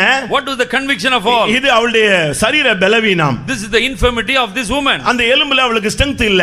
No strength in the bones. இப்படி தான் அங்க எல்லாரும் பிரசங்கம் பண்ணி கொண்டிருந்தார்கள். And there was a sermon given by one and all. ஆனால் இயேசு கிறிஸ்து அன்றைக்கு அந்த ஜெபாலயத்துக்கு வந்த பொழுது, But that day when Jesus came to the temple, அப்பொழுதுதான் தெரிந்தது அவளுக்கு பின்னால இருந்தது ஒரு சாதாரண பலவீனம் அல்ல, ஒரு ஆவி என்பதை இயேசு அறிந்தார். Jesus was able to perceive that is not an infirmity but evil spirit was working within இன்னைக்கு her. ஊழியர்களானாலும் விசுவாசிகளானாலும் ஒரு சில காரியங்களை செய்ய முடியாத பட்சத்தில் சொல்லக்கூடிய வார்த்தை அது என்னுடைய வீக்னஸ் என்று சொல்லுகிறோம். Today maybe we are workers or believers, we say I may not unable to perform, means it is my weakness. அது அந்த அர்த்தம் என்னன்னா எனக்குள்ள இருக்கிற ஒரு ஆவியினுடைய தாக்குதல் என்று நாம் ஒத்துக்கொள்கிறோம். But we are acknowledging that a evil spirit is working within me. இன்றைக்கு நம்மில் எத்தனை பேருக்கு பலவீனம் என்ற வார்த்தை சொல்லுகிறோமோ அந்த இடங்களில் எல்லாம் அது ஒரு ஆவியினுடைய போராட்டம் என்பதை நீங்கள் விளங்கிக் கொள்ள வேண்டும். And whenever we say infirmity within me, that day you must acknowledge and say a evil spirit is working in me. லூக்கா 14ஆம் அதிகாரத்தில் நான் பார்க்கும் பொழுது Luke 14th chapter, அங்கே என்ன சொல்லப்பட்டிருக்கிறது? what has been told? சாத்தான் அவளை கட்டி வைத்திருந்தான். Satan bound her. லூக்கா 13ஆம் அதிகாரம் 18ஆம் வசனத்திலே And 18 அங்கே 16ஆம் வசனத்திலே 16th verse. சாத்தான் 18 வருஷமாய் அவளை கட்டி வைத்திருந்தான். And Satan bound her for 18 long years. இது எலும்புகளில் உள்ள பலவீனம் அல்ல பிரியமானவர்களே, அசுத்த ஆவியினுடைய பலவீனம் என்பதை நீங்கள் புரிந்து கொள்ள வேண்டும். Beloved people, not infirmity or weakness within the bone, but a spirit was operating. அந்த பலவீனம் தான் அவளை உட்கார முடியாமல், அவளை நிமிர்ந்து நிற்க வைக்க முடியாமல் பல விதங்களிலே அவளை வேதனைப்படுத்திக் கொண்டிருந்தது. And this infirmity as a spirit only made her to be bowed down, she unable to be seated upright. அவளால் சரியாக நடக்க முடியாது. She cannot walk all right. அவளால் நிமிர்ந்து நடக்க முடியாது. She cannot look up and walk. நிமிர்ந்து யாரையும் பார்க்க முடியாது. She cannot look up to any அந்த person. சரியான அர்த்தம் அவளை தலைகுனிய வைத்திருந்தது அந்த அசுத்த ஆவியே. And the evil spirit made her to be bowed down always. உங்களுடைய குடும்பங்களிலே கூட சில வித்தியாசமான சம்பவங்கள் நடைபெற்று உங்களுடைய வாழ்க்கையிலே தலை நிமிர்ந்து நடக்க விடாமல் உங்களை தலைகுனிய வைக்கிறது ஒரு அசுத்த ஆவியினுடைய போராட்டம். In your family also there something is making you to be always bowed down. An incident, that means it's an infirmity in your family. மத்தேயு 12ஆம் அதிகாரம் 22ஆம் வசனத்தை பார்க்கும் பொழுது Matthew 12:22. அங்கே ஊமையும் குருடுமான ஒரு ஆவி என்று சொல்லப்பட்டிருக்கிறது. And there is a devil possessing by blind and அந்த dumb. ஆவி வரும் பொழுது அவன் ஊமையாக போய்விட்டான், குருடாய் போய்விட்டான். And when the evil spirits came to him, he was blind and is dumb. அது அவனுடைய பார்வையை பறித்து விட்டது. It has plucked out his sight. இன்னொரு விதத்திலே அவனை பேச்சு திறமையை அது பறித்து விட்டது. It has taken out the talking ability. கர்த்தருடைய பரிசுத்த நாமத்துக்கு மகிமை உண்டாவதாக. Praise be to the name of the Lord. இந்த வல்லமை அவனுக்குள்ளே வந்த பொழுது அவன் பார்வையும் அவன் செவித்திறனும் அற்றுப்போனவனாக அவன் ஒரு முடமாகி போன ஒரு நபராக மாறிவிட்டான். And he became a handicapped or imbibed person, unable to see, unable to hear anything. பாருங்கள் பிரியமானவர்களே, Oh beloved people, ஒரு மனிதனுடைய வாழ்க்கையை பார்வையே அது குருடாக்கி விட்டது. and And his vision or sight has been already taken away from இதனுடைய him. ஆவிக்குரிய தன்மை என்ன? What is the spiritually, what is the meaning? இந்த ஆவி ஒரு ஆவிக்குரிய மனிதனை தாக்கும் பொழுது அவன் தரிசனமற்றவனாக போய் விடுகிறான். The time the devil is working against a man, he will not have any vision. இந்த ஆவி அவனை தாக்கும் பொழுது அவனுக்கு தேவனுடைய சத்தம் கேட்கவே கேட்காது. And when this spirit attacking a man, he cannot listen to the voice of God. இன்னைக்கு பாருங்க, நம்முடைய மத்தியிலே ஒரு சிலர் நான் தரிசனம் பார்த்தேன்னு சொல்லுவாங்க. அதுக்கு அடுத்த ஆள் உட்கார்ந்திருப்பான், அவனுக்கு அந்த தரிசனம் கிடைக்கல. காரணம், இவனுக்கு பார்வை தெளிவாக இருக்கு, அவனுக்கு அந்த அசுத்த ஆவி அவனுடைய தரிசனத்தை மங்கி போக வைத்து விட்டது. Within us in the assembly, two people will have be seated, one person will have vision, other person is devoid of vision. That means he is already blind. இதே கூட்டத்திலே கர்த்தர் என்னோடு பேசினார் என்று ஒரு ஆள் சொல்லுவான். ஆனா அது பக்கத்திலேயே வருஷக்கணக்கா அங்கேயே அதே கூட்டத்துக்கு வர்றான். அவனுக்கு இதுவரைக்கும் கர்த்தரே பேசல. காரணம், அவன் ஒரு செவிடன். And because people will be coming to the meeting for so many years, he shall say, God spake to me today. When other person, God never spoke to me. That means he's a dumb. இப்ப நான் பேசுறேனே, உங்க எல்லாருக்கும் கேக்குதே. And you are able to listen to my voice. அதுபோல கர்த்தர் உன்னோடு பேசும் பொழுது எல்லாருக்கும் கேட்கணுமே, கேட்கலையே. காரணம், உன்னுடைய வாழ்விலே ஒரு வல்லமை உன்னுடைய தரிசனத்தையும் அது மங்கி போக வைத்து விட்டது. உன்னுடைய தேவனுடைய வார்த்தையை கேட்பதையும் அது தடுத்து விட்டது. And because a evil force operated in you, therefore you are unable to see the vision or to hear the word of God in you. Mark 5ஆம் அதிகாரம் 3ஆம் வசனத்தை பார்க்கும் பொழுது, Mark 5:3. அந்த ஆவி அவனுக்குள்ளே வந்த பொழுது அவனை கல்லறையை நோக்கி இழுத்து கொண்டு போய் விட்டது. And this spirit grabbed him within the tombs. உயிரோடு இருக்கும் பொழுதே அவன் கல்லறையில சுத்தி கொண்டிருந்தான். And while he was alive itself, but he was within the tombs. எப்படி இருக்கும் பாருங்க அவனுடைய ஒரு மனிதனுடைய வாழ்க்கை. See the life of a person in the sepulchre. வீட்டிலே குடும்பத்தோடு வாழ்க்கை நடத்தும்படியாக அவன் தேவன் அனுமதித்தால் இந்த ஆவி இவனை கொண்டு போய் கல்லறையிலே உட்கார வைத்து விட்டது. And God made this man to be planted within the house to be with a family, but now he is by the side of tombs. சமீபத்திலே ஒரு பையன் விருப்பப்பட்டு ஒரு பெண்ணை மணமுடித்துக் கொண்டான். Recently a boy wanted to marry with a girl and he got married. அது ரெண்டு குடும்பத்தாருக்கும் ஒத்து வரவில்லை. But two families did not like it. வேற வழி இல்லாம பையன் குடும்பத்தார் அவனை ஏற்றுக்கொண்டார்கள். Somehow the bridegroom's family accepted her. ஆனால் இவன் நைட்ல இங்க வீட்ல இருக்கிறது இல்ல, பகல்லையும் வீட்ல இருக்கிறது இல்ல. But he will not be in the home in the daytime or neither in the night. இவனை கட்டுப்படுத்தி அந்த பெண்ணை துரத்தும்படியாக இவர்கள் வைத்த செய்வனையானது இவனை கல்லறையில கொண்டு போய் படுக்க வைத்து விட்டது. The enchantment witchcraft against him made him to drive out the family or drive out him from the family. அவன் ரொம்ப நேசித்து கட்டின அந்த பெண்ணு கேட்டா, ஏன் நீங்க அங்க போறீங்கன்னு. எனக்கு அங்க இருந்தா தான் சமாதானமா இருக்குன்னு சொன்னான். And he says, I must be in symmetry, that is the place I am having peace. அருமையானவர்களே, உங்களுடைய வீடை, உங்களுடைய குடும்பத்தை, உங்களுடைய சபையை இந்த ஆவி வந்தால் கல்லறை போல மாற்றிவிடும். And if this spirit comes to you, within you, it shall make the church or your house as a tomb. மத்தேயு 15ஆம் அதிகாரம் 22ஆம் வசனத்தை பார்க்கும் பொழுது, Matthew 15:22. அங்கே இந்த வல்லமை தாக்குதல் அடைந்தால் ஒரு மனிதனுடைய வேதனை கொடிய வேதனையாக மாறிவிடுகிறது. And herein if the attack comes to him, he shall be grievous pain. இன்றைக்கும் கூட அதிக வேதனை அதிகரிக்கும் பொழுதுதான் விசுவாசத்தை தேவனுடைய ஜனங்கள் மறுதலிக்கிறார்கள். When people are even denying God's power on them, when they have grievously pain. அவனால் தாங்கக்கூடிய ஒரு சக்தியும் கிருபையும் இருந்தால் எந்த வேதனையும் தாங்கிக் கொள்ள முடியும். ஆனால் இந்த வல்லமை என்ன செய்கிறது? அந்த வியாதிக்குள்ளே புகுந்து வேதனையை அதிகரிக்கிறது. But the spirit comes within him and making him grievously vexed with the devil. இதுதான் அவனுடைய விசுவாசத்தை பரிசோதிக்கக்கூடிய ஒரு வல்லமை. And this power will be testing the quantum of his faith. இந்த வேதனையை கூட்டும் பொழுதுதான் அந்த விசுவாசி தன்னுடைய விசுவாசத்திலே தடுமாற ஆரம்பிக்கிறான். When he is increasing the degree of the vigor and immediately he loses his faith. அருமையானவர்களே, உங்களுடைய வாழ்க்கையிலே இந்த போராட்டங்கள் இருக்கிறதா? In your life, whether you have this problem, உங்களுடைய தரிசனம் மங்கி போய் விட்டதா? whether your vision has got தேவ diminished சத்தம் கேட்பது குறைந்து விட்டதா? and listening to the word of God is diminished, தேவனுடைய கட்டளையை மீறுவது உங்களுக்கு அதிகரித்து விட்டதா? and all the more you are transgressing the commandment of God. பலவீனம் சொல்லி எல்லாம் தப்பு பண்ணிட்டு கடைசில நம்ம பலவீனம் சொல்லி அதை முடிச்சு க்ளோஸ் பண்ணுகிறோம். Summarily you say at the end, I have infirmity or weakness within me. ஒரு சிலருடைய இருதயத்தை அவன் தாக்குகிறான். And he is attacking the hearts of many people. யோவான் 13ஆம் அதிகாரம் 2ஆம் வசனத்தை பார்க்கும் பொழுது, John 13:15. 13ஆம் அதிகாரம் 2ஆம் வசனம் 13:2. அங்க என்ன சொல்லப்பட்டிருக்கிறது? And what has been told? அந்த வல்லமை வரும் பொழுது அவனுடைய இருதயத்தை தூண்டி விடுகிறது. And it is touching the heart of him. இந்த இருதயம் தூண்டப்படும் பொழுதுதான் பல விதங்களில் நாம் பேச ஆரம்பிக்கிறோம், செயல்பட ஆரம்பிக்கிறோம். And it is instigating him so that we are talking with much talk. தாவீது ஒரு நாள் அரண்மனையில் இருக்கும் பொழுது ஜனங்களை எண்ணும்படியாக அவன் ஏவப்பட்டான். ஆனால் அந்த ஏவுதல் எங்கிருந்து வந்தது என்பதை அவனாலே புரிந்து கொள்ளக்கூடிய பகுத்தறிவின் ஆவி அவனுக்கு இல்லாமல் போய்விட்டது. David one day he was in the palace, but there was a spirit instigating or him to number the people, but he was not knowing from where the spirit came to him. பிரியமானவர்களே, உங்களோடு வந்து தாக்குகிற போராடுகிற வல்லமைகள் இன்னது என்று பகுத்தறியக்கூடிய ஒரு தன்மை உங்களுக்கு இருக்க வேண்டும். வேண்டும். And you must have a discerning spirit, the spirit from where it has come to you. பரிசுத்த ஆவியிலே இந்த பகுத்தறிவின் ஆவி இருக்கிறது. And this discerning spirit is found in the fruits of the spirit. தாவீது அபிஷேகம் பண்ணப்பட்டவனாய் இருந்தான். And David was an anointed person. ஆனால் இந்த சத்துருவினுடைய தூண்டுதலை அவனால் ஏவுதலை கண்டுபிடிக்க முடியவில்லை. Nevertheless, the instigation of the devil he was unable to discern. அந்த ஒரு சத்துருவினுடைய ஏவுதலுக்கு ஒரு நாள் அவன் இடைப்பட்டபடினால் ஆயிரக்கணக்கான ஜனங்கள் அன்னைக்கு மாண்டு போனார்கள். He fallen prey to the voice of the devil. Thousands of people perished on that day. மத்தேயு 13ஆம் அதிகாரம் 25ஆம் வசனத்தை பார்க்கும் பொழுது Matthew 13:25. அங்கே சத்துரு வந்து களையை விதைத்து விட்டு போனான் என்று சொல்லி இருக்கிறது. And here it has been told in the field that the enemy came and put tares. அதுவரைக்கும் அங்கே நல்ல விதைகள் தான் வளர்ந்து கொண்டு வந்தது. There were only goodly fruits were getting yielded. ஆனால் இப்பொழுதோ சத்துரு வந்து களையை விதைத்து விட்டு போய் விட்டான். But the Satan came and sowed tares among them. காலையில நல்லா இருக்கிற குடும்பங்கள் சாயங்காலத்தில் பிரிந்து போய் விடுகிறது. காரணம் அங்கே சந்தேகங்களையும் தவறான கருத்துக்களையும் விகற்பமான எண்ணங்களையும் அவன் விதைத்து விட்டு போய் விடுகிறான். Morning time family is all right, evening time some sow of discern or discernment or hatred has been sowed by the devil. உங்கள் எத்தனை பேருடைய வீடுகளிலே இப்படிப்பட்ட போராட்டங்கள் இருக்கிறது? And how many of us are having such problem in family? நல்ல அண்டர்ஸ்டாண்டிங்ல தான் உங்களுடைய லைஃப் போயிட்டு இருக்கும். திடீர்னு பாத்தீங்கன்னா மிஸ் அண்டர்ஸ்டாண்டிங் ஆயிரும்.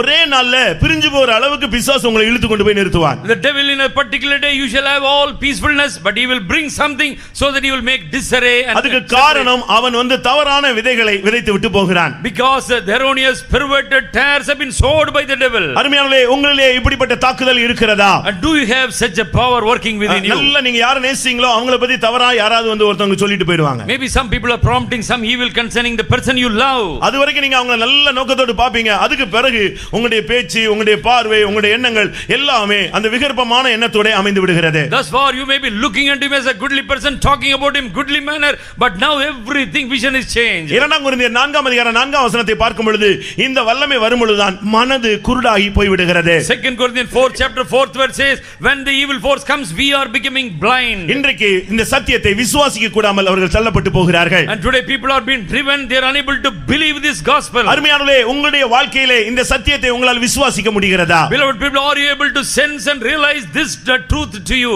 இந்த வல்லமை வரும் பொழுதுதான் குடும்பங்கள் பிரிந்து போய் விடுகிறது. When this force comes within a family, families in disarray. நாம என்ன நினைக்கிறோம் தெரியுமா? And what do we think? யாரோ ஏதோ செஞ்சிட்டான்னு சொல்றோம். And there is an enchantment against my family. யாரோ எதுனாலும் செய்யட்டும், ஆனா இந்த ஆவிக்கு நீ இடம் கொடுக்கறனால தான் இந்த வல்லமை வரும் பொழுதுதான் ரெண்டா பிரிய ஆரம்பிக்கிறது. Maybe enchantment or witchcraft by anyone, but you are giving room for the spirit, therefore you have been divided. நியாயாதிபதிகள் 9ஆம் அதிகாரம் 23ஆம் வசனத்தை பார்க்கும் பொழுது Judges 9th chapter 23rd verse. அந்த ஊர்ல இருக்கிற பெரிய மனிதர்களுக்கும் அபிமெலேக்குக்கும் பொல்லாப்பு உண்டாக்குகிற ஒரு ஆவி உள்ளே புகுந்தது. And that day evil force came against the people of Shechemites with Abimelech. அந்த ஆவி உள்ள வந்த பிறகுதான் ரெண்டு பேரும் வித்தியாசமான கருத்துக்களை பேச ஆரம்பிச்சிட்டாங்க. And the two groups they started speaking one another against each other. இன்றைக்கும் பிரியமானவர்களே, இந்த ஆவி அன்றைக்கு மாத்திரமல்ல, இன்றைக்கும் கூட अनेक குடும்பங்கள், अनेक சபைகள், अनेक பிசினஸ் இவைகளுக்குள்ளே புகுந்து अनेक குடும்பங்களை சிதைத்துக் கொண்டு வருகிறது. Today this evil spirit is coming within the family, within the church, within the workplace or the business and making them disarray. அருமையானவர்களே, இப்படிப்பட்ட தாக்குதலை நீங்கள் உணர்கிறீர்களா? Are you sensing such attack in your life? ஒருவர் குற்றம் சாட்டுவது, and accusing one another, ஒருவர் தாக்கி பேசுவது, and we are attacking one another, ஒருவர் பிரிந்து சென்று விடுகிறது, and we are in disarray, separating திரும்ப அவர்களோடு இணைக்கக்கூடிய எந்த விதமான முகாந்திரம் இல்லாத அளவு இந்த வல்லமை அவர்களை பிரித்து விடுகிறது. This life all the spirit is separating us so that we cannot be vouched together. ஒரு இடத்துல புருஷனுக்கும் மனைவிக்கும் பிரச்சனை வந்தது. There was a problem between a husband and a wife. திரும்ப அவர்களை சேர்த்து வைக்க சில முயற்சிகள் எடுத்தார்கள். And they endeavored to bring them with the rapport.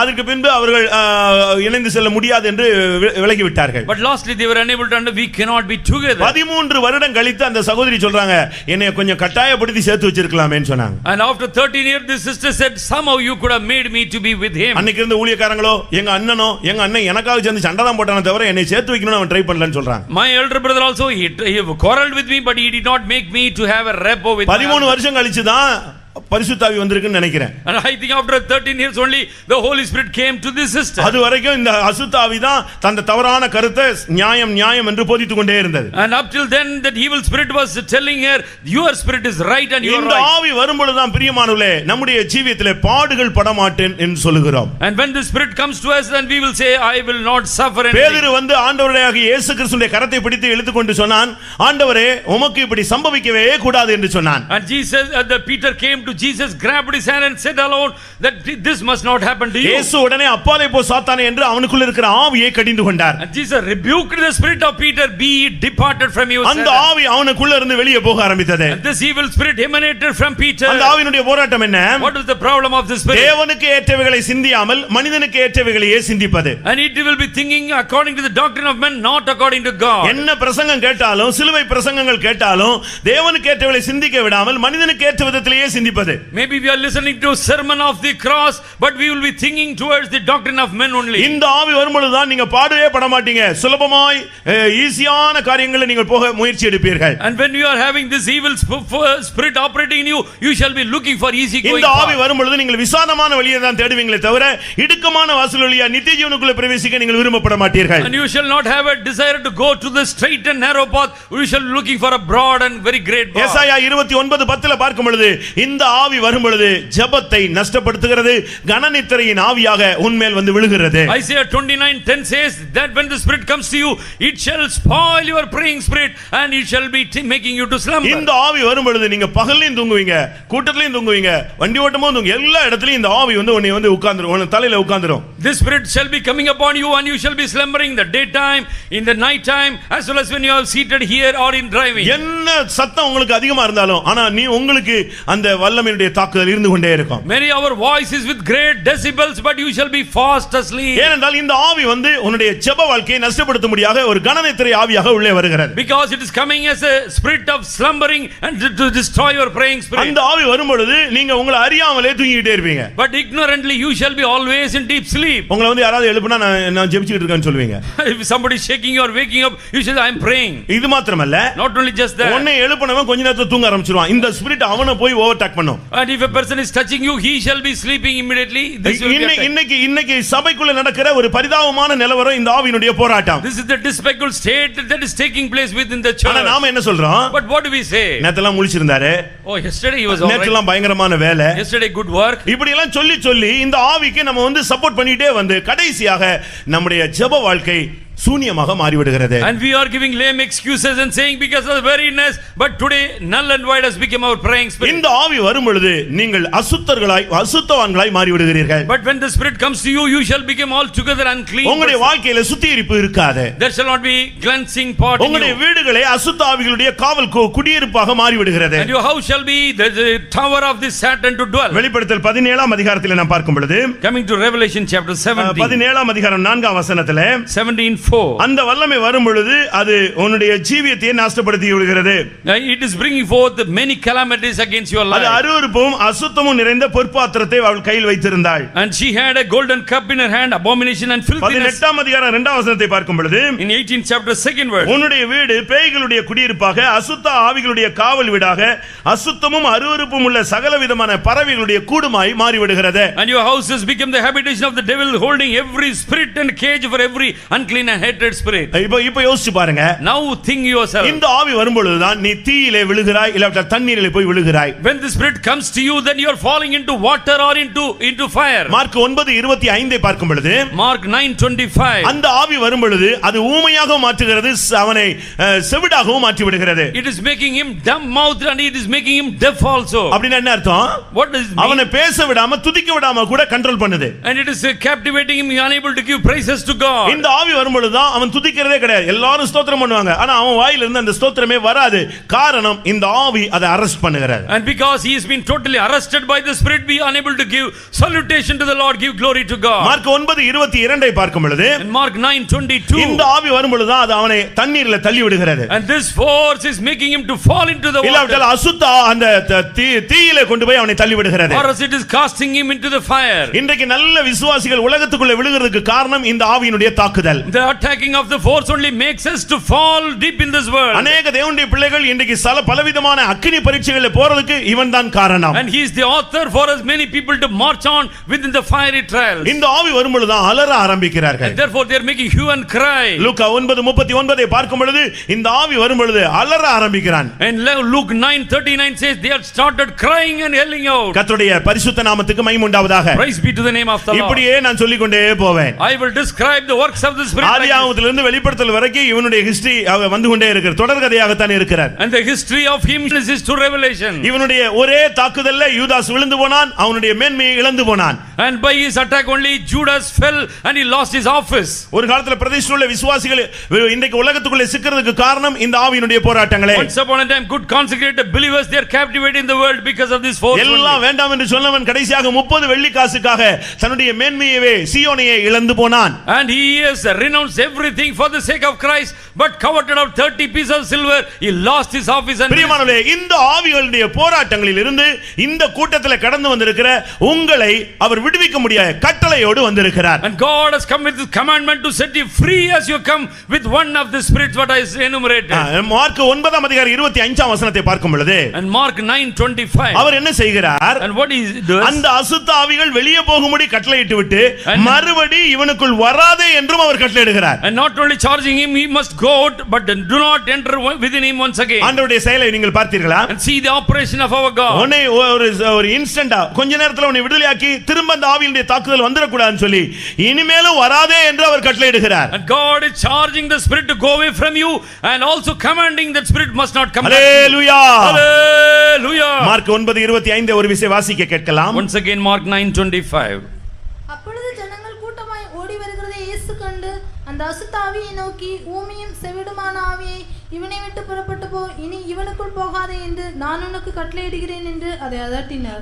இனி இவனுக்குள் போகாதே and enter into him anymore. ஏன் தெரியுமா பிரியமானவர்களே? why he said like that? ஒரு இடத்திலே ஒரு அசுத்த ஆவி துரத்தப்பட்டது. one the evil spirit was driven one place. அது அவனை விட்டு போய் விட்டது. it has gone away from a man. அது போய் வனாந்தரங்களிலே வறண்ட இடங்களிலே சுற்றி திரிந்தது. but it was wandering in the wilderness and desolated places. அதுக்கு எங்குமே இடம் கிடைக்கவில்லை. no place of shelter for it. ஒரு இடத்துல இருந்து போன உடனே இன்னொரு ஆள்கிட்ட எங்கயாவது உள்ள போலான்னு பார்த்தா யாருமே கிடைக்கவில்லை. there was no place to dwell for him.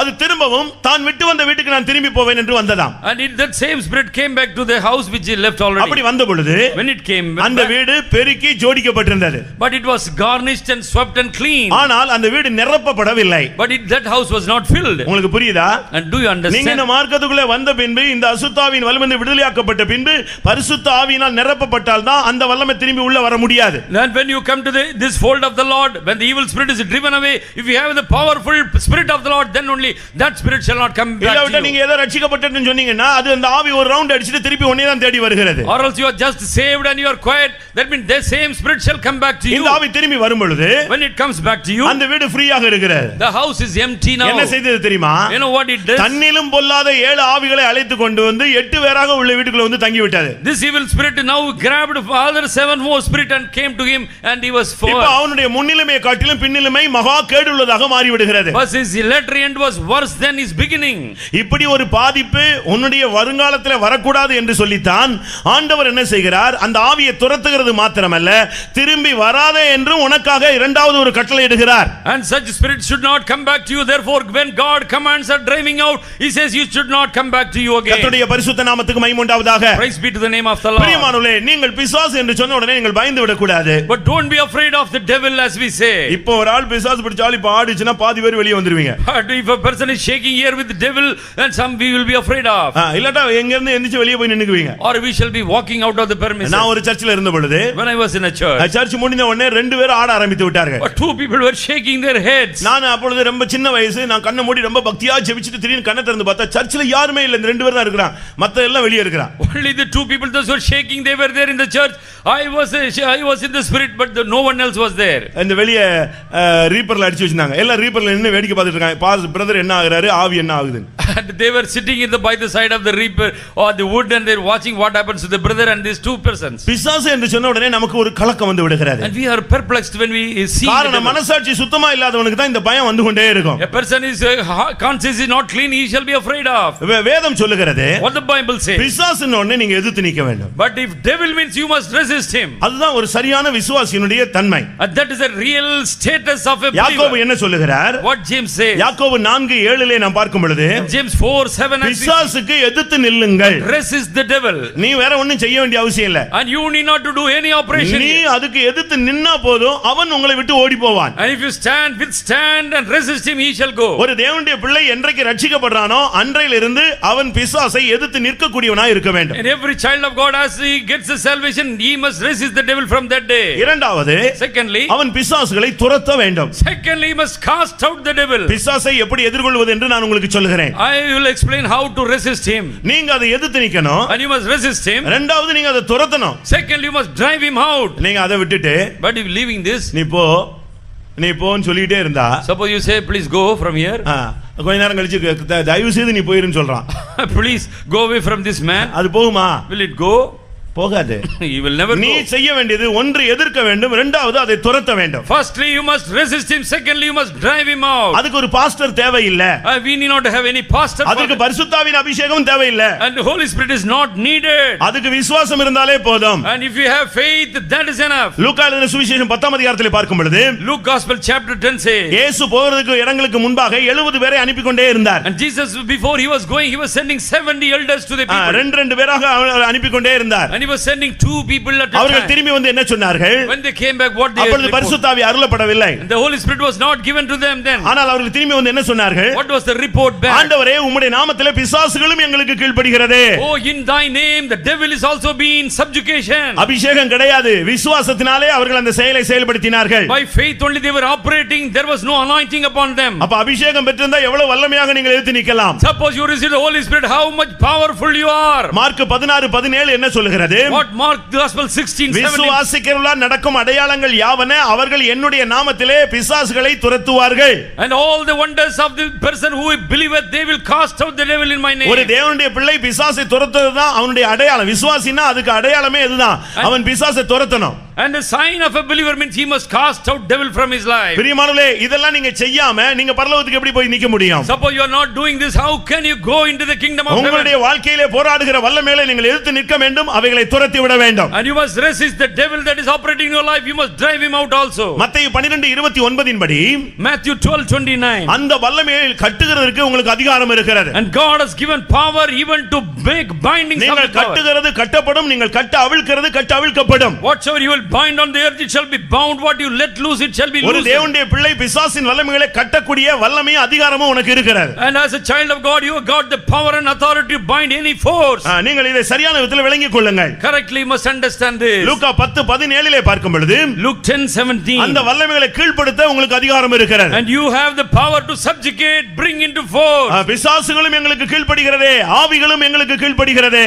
And the spirit or the devil is in obedience to us. 1 யோவான் 3:8 பார்க்கும் பொழுது, And 1 John 3:8 as we அந்த see. கிரியைகள், பிசாசின் கிரியைகளை நாம் அழிக்க வேண்டியது அவசியமா இருக்கிறது. And it is paramount we must destroy the works of the devil. ஒவ்வொரு விதமான அனுபவங்கள், This is the experience what we all must ஒவ்வொரு have. வல்லமையை எதிர்கொள்ளும் பொழுது இதற்கு ஏற்றவண்ணமாக நாம் ஃபேஸ் பண்ண வேண்டியது அவசியம். And when we look into the forces, we must operate accordingly. ரோமர் 16:20 பார்க்கும் பொழுது, In Romans 16 chapter 28 verse. சாத்தானுடைய தலையை நீங்கள் நசுக்க முடியாக உங்களுக்கு அதிகாரம் இருக்கிறது. And God has given power, you must trample upon the head of the Satan by your 1 feet. யோவான் 2:14 படி அவனுடைய கிரியைகளை நீங்கள் ஜெயிக்கிறீர்கள்.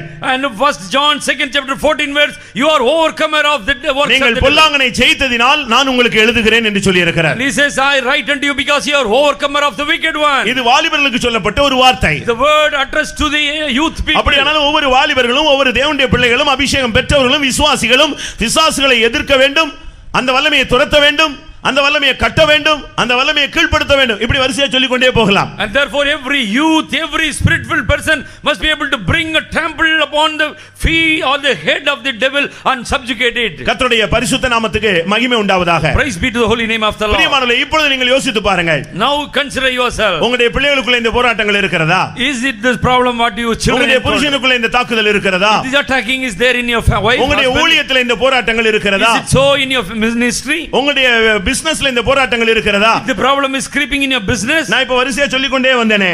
and I have explained to you all the things, இது இருதயத்தை தூண்டுவது, and which is instigating your தேவ heart, சத்தத்தை கேட்க விடாமல் தடுப்பது, stopping the voice of God, தரிசனத்தை மங்கி போக வைத்தது, and made dimness to the உன்னை vision, துதிக்க விடாமல் தடுத்தது, unable to give praises to உன்னுடைய God, ஜெபாவியை நஷ்டப்படுத்தினது, destroyed the praying life, உன் இருதயத்திலே தவறான எண்ணங்களை அது விதைத்தது, and sowing forth evil within your heart, பலவிதமான கலக்கங்களை உனக்கு கொண்டு வந்தது, brought forth many confusion and perplexities, பலவிதமான பலவீனத்தினால் உன்னை தாக்க வைத்தது, and he's been attacked with infirmities, பலவிதமான குழப்பங்களை உனக்குள்ளே கொண்டு வந்தது. brought forth many confusions within. இப்படிலாம் நீங்க யோசித்து பாருங்கள்.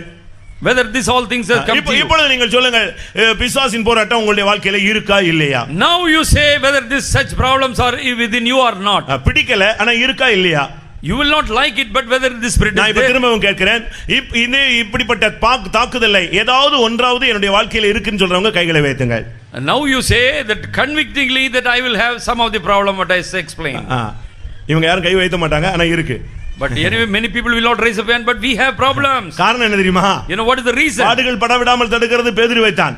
And it will stop that there is no suffering must come.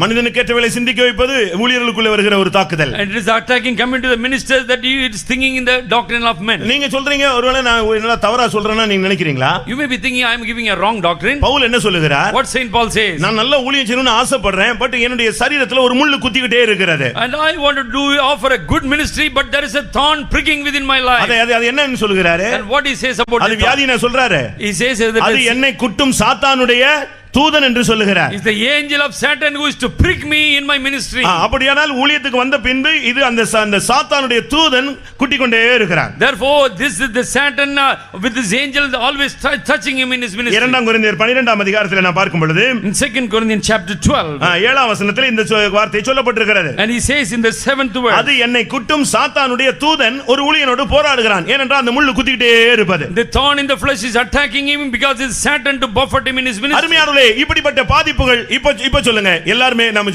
ஒத்துக்கொள்ளலாம், ஏதோ ஒரு தாக்குதல் இருக்குன்னு சொல்றவங்க கைகளை வைத்துங்க. Some of you are having some of the problem, you can raise your arm. நான் சொல்லுகிறேன், இந்த வல்லமைகளுக்கு இந்த ராத்திரியிலே கர்த்தர் கட்டளையிடும்படியாக வந்திருக்கிறார். But today I give a commandment. God is coming forth here to give a command to drive out. ஒருவேளை உங்களுக்கு சில காரியங்களை இன்னும் அனலைஸ் பண்ண முடியாமல் நீங்கள் தடுமாறலாம். Maybe you are offended, unable to perceive what is in you. ஆனால் தேவன் உன்னுடைய பிரச்சனைகளை அறிவார். But God knows fully all your problems. இது எதனால வந்தது? Why this problem recurred? யாரால வந்தது? Because of whom? எந்த ஆவியினுடைய போராட்டம்? With the problem of which force? எந்த சம்பவத்துக்கு பிறகு இந்த ஆவி உனக்குள்ளே வர அனுமதிக்கப்பட்டது? And how the evil spirit crept in you because of which incident? இதனால உனக்குள்ள நஷ்டம் என்ன? Why there is a loss in you? இதனால நீ எவ்வளவு தலை குனிந்திருக்கிறாய்? How much you are bowed down because of this? இதனால உன்னுடைய வாழ்க்கையிலே தெய்வீகத்திலே எவ்வளவு நீ தடைபட்டிருக்கிறாய்? How much you are hindered to progress spiritually? இந்த ஆவிக்குரிய போராட்டத்தினாலே எவ்வளவு ஆசீர்வாதங்கள் உன்னுடைய குடும்பத்துக்கு வர முடியாமல் தடுக்கப்பட்டிருக்கிறது? And because of this misfortune, how many blessing of God has not come to your house? இதை நீ இன்னைக்கு விளங்கி கொண்டு இன்றைக்கு கர்த்தாவே எனக்கு நீர் கட்டளையிடு, என்னுடைய வாழ்க்கையில போராடுகிற வல்லமைகளை பார்த்து நீர் கட்டளையிடும் என்று நீ சொல்ல வேண்டியது காலம். And this is the time you must muse upon, meditate your life and say, Lord, this is the day you must command that evil spirit to go. எனக்கு ஒரு விசுவாசம் உண்டு. I have a faith within me. தேவனுடைய வசனம் எப்பொழுதுமே வெறுமையாக திரும்புகிறது இல்லை. The word of God definitely will not come back empty. இந்த மாலை வேளையில இந்த வசனம் வெளியே வருகிறது என்று சொன்னால் இது உன்னுடைய வாழ்வில் போராடுகிற அசுத்த ஆவியை அது கட்டளையிட்டு அகற்றி விட்டு தான் அது தேவனிடத்தில் திரும்பி போகும். And if the word of God comes to you today directly, means this will do the work of him to drive out the force, then it will come back to God. நான் அதை விசுவாசிக்கிறேன், அந்த வசனம் அது உண்மையானது என்பதை விசுவாசிக்கிறேன் சொல்றவங்க கரங்களை வைத்து அல்லேலூயா சொல்லுவோம். Hallelujah. பிரியமானவர்களே, இந்த நம்மோடு வாழ்க்கையில போராடின இந்த அசுத்த வல்லமைகளுக்கு கட்டளையிடுகிற தேவன், and God who will work or operate against the force that is operating in us, உன்னோடு போராடுகிற வல்லமைக்கு அவர் கட்டளையிட்டு அதை உன்னை விட்டு அகற்றுகிறார். and he is driving or commanding the evil force to depart from you. ஆனா இப்போ நீ வாழும்படியாக உனக்கு ஒரு கட்டளை இடுகிறார். But now in order to make you a living, he is giving a commandment. என்ன நடக்குது தெரியுமா? You know what happens now? அசுத்த ஆவிகள் கீழ்ப்படிந்து ஓடி விடுகிறது. ஆனா நாம் தான் தேவன் நமக்கு கொடுக்கிற கட்டளைக்கு கீழ்ப்படிய முடியாமல் தடுமாறுகிறோம். And of course the evil spirit is departing from us, but we are not in obedience to the commandment of the அசுத்த Lord. ஆவியிலிருந்து நீ விடுவிக்கப்பட்ட பின்பு நீ இந்த உலக வாழ்க்கையை விட்டு அடுத்த கட்ட வாழ்க்கைக்கு நீ பயணப்பட வேண்டும். And when God is driving out evil spirit from you, then you must come to the next rung of the ladder, next phase in your spiritual நீ life. அதே கண்டிஷன்ல இருந்தீனா இந்த பொல்லாத ஆவி போயிட்டு 8 போய் 7 பொல்லாத ஆவி 7+1 வந்து உனக்குள்ள வந்து உன் வாழ்க்கை ஃபியூச்சரை நாசப்படுத்தி விடும். Suppose you are in stagnated condition, one spirit will go and it will bring forth 7 and 8 shall be coming back to you, and your situation மத்தேயு will be 8 அதிகாரம் 18 வசனத்தை வாசிக்கும் பொழுது Matthew 8:18. அந்த ஜனத்தை அக்கறைக்கு போகும்படியாக ஆண்டவர் கட்டளையிட்டார். And God commanded, let us go to the other side of the shore. அது எதை காண்பிக்கிறது? What does it speak of? இந்த உலக வாழ்க்கையிலிருந்து அடுத்த கட்ட ஒரு வாழ்க்கை இருக்கிறது, ஆன்மீக வாழ்க்கை. அதுதான் உன்னை அடுத்த கட்ட வாழ்க்கைக்கு நித்தியத்துக்கு உன்னை கொண்டு போய் சேர்க்கக்கூடிய சக்தி உள்ளது. And ever after this life in the world that we have to go to the other side means we have to have an eternal life. ஏனென்றால் இந்த உலக வாழ்க்கை ஒரு சதம் அல்ல. Because this life in the world is not இது permanent. நித்தியமானது அல்ல.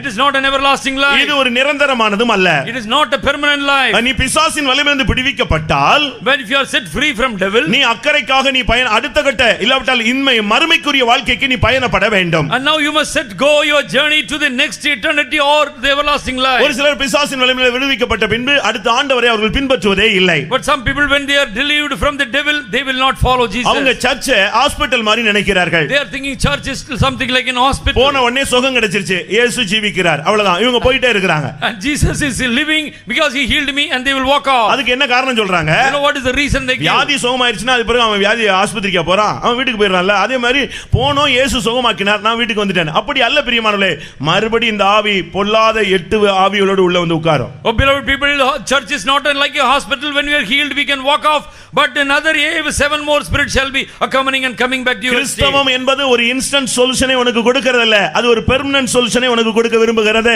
But Christianity does not give you an instant solution, but it is going to give you an everlasting solution. அது ஒரு கொஞ்ச நேர நிவாரணம், ஒரு வலி நிவாரணம் அல்ல, அது விடுதலை கடைசி வரை உனக்கு ஒரு நிவாரணத்தை கொடுக்கக்கூடிய சக்தி உள்ளது. It is not a painkiller for a moment, but it wants to give you relief from all permanent healing. நீங்கள் சத்தியத்தை நீங்கள் சரியான விதத்திலே புரிந்து கொள்ளுங்கள்.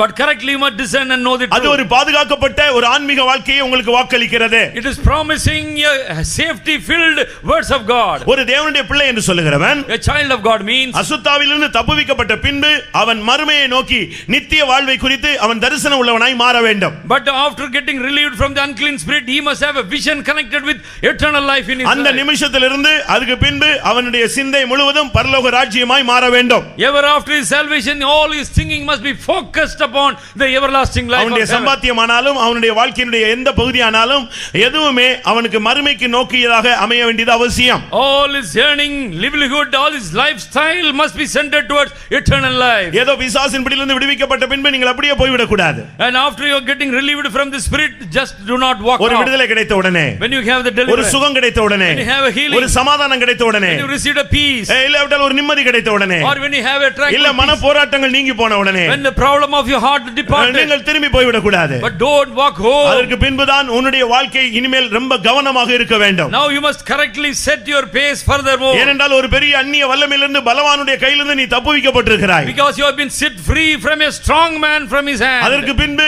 நீ கர்த்தருடைய நாமம் என்கிற பலத்த துருகத்துக்குள்ளே வந்தால்தான் இனிமேல் உள்ள வாழ்க்கை சுகமாய் உனக்கு அமையும். and henceforth your life shall be in safety if you come to the tower of God as a safety or God. அதனால் தான் இயேசு கிறிஸ்து இந்த அக்கறை பயணத்தை வலியுறுத்தி சொல்லி சீக்கிரமாய் போகும்படியாக கட்டளையும் இடுகிறார். therefore Jesus Christ emphasizing to go to the other shore and emphatically is encouraging the disciples. அதுவரைக்கும் நீ உலகத்தில் ஒரு சாதாரண மனிதன். and so far you are an ordinary commoner in this நீ world. விடுதலை பெற்ற பின்பு உன்னுடைய ஆன்மீக வாழ்க்கை துவங்குகிறது. but ever after your deliverance your spiritual life is on the increase. நீ பாவத்திலிருந்து விடுதலையாக்கப்படுகிறாய். you have been set free from sin. இதற்கு பின்புதான் உன்னுடைய வாழ்க்கை ஒரு முக்கியமான கட்டத்துக்கு அடி எடுத்து வைக்கிறது. and now you are coming to important phase in your life. ஆண்டவர் என்ன சொல்லுகிறார்? what God says, அந்த அசுத்தாவிகளுக்கு கட்டளையிட்டது மாத்திரமல்ல, not only he charged the evil spirit, நீ தெய்வீக வாழ்க்கையில வரும்படியாக உனக்கு கட்டளையிடுகிறார். and he is commanding that you must come to divinity. அடுத்து நீ கீழ்ப்படிய வேண்டிய அடுத்த கட்டளை என்ன? and what is the commandment you must do in obey? அப்போஸ்தலர் 17 அதிகாரம் 30 வசனத்தை வாசிக்கலாம். in Acts of Apostles 17 chapter 30th verse. அப்போஸ்தலர் 17:30. 17 chapter. அறியாமையுள்ள காலங்களை தேவன் காணாதவர் போல் இருந்தார். இப்பொழுதோ மனம் திரும்ப வேண்டும் என்று எங்குமுள்ள மனுஷர் எல்லாருக்கும் கட்டளையிடுகிறார். அறியாமையுள்ள காலங்களை தேவன் காணாதவர் போல் இருந்தார். இப்பொழுதோ எங்குமுள்ள மனிதர்களும் மனம் திரும்ப வேண்டும் என்று அவர் கட்டளையிடுகிறார். And the times of ignorance God winked at, but now commandeth every man everywhere to come to repentance. பாருங்க, பிசாசை பார்த்து வெளியே போன உடனே ஓடி போயிருச்சு. ஆனா மனுஷனை பார்த்து மனம் திரும்புனா கீழ்ப்படிய மாட்டேங்கிறான். அப்ப இவனுக்குள்ள இருக்கிறது எவ்வளவு பெரிய பிசாசுன்னு பாருங்க. And see the greatness of the devil that is in a man. When the devil is being told to go, it is going, but this man is not in obedience. எந்த ஆவியை பார்த்து இயேசு சொன்னாலும் அது ஓடி விடுகிறது. The spirit when God chides, it is going away. பிசாசுகளும் விசுவாசித்து நடுங்குகின்றன.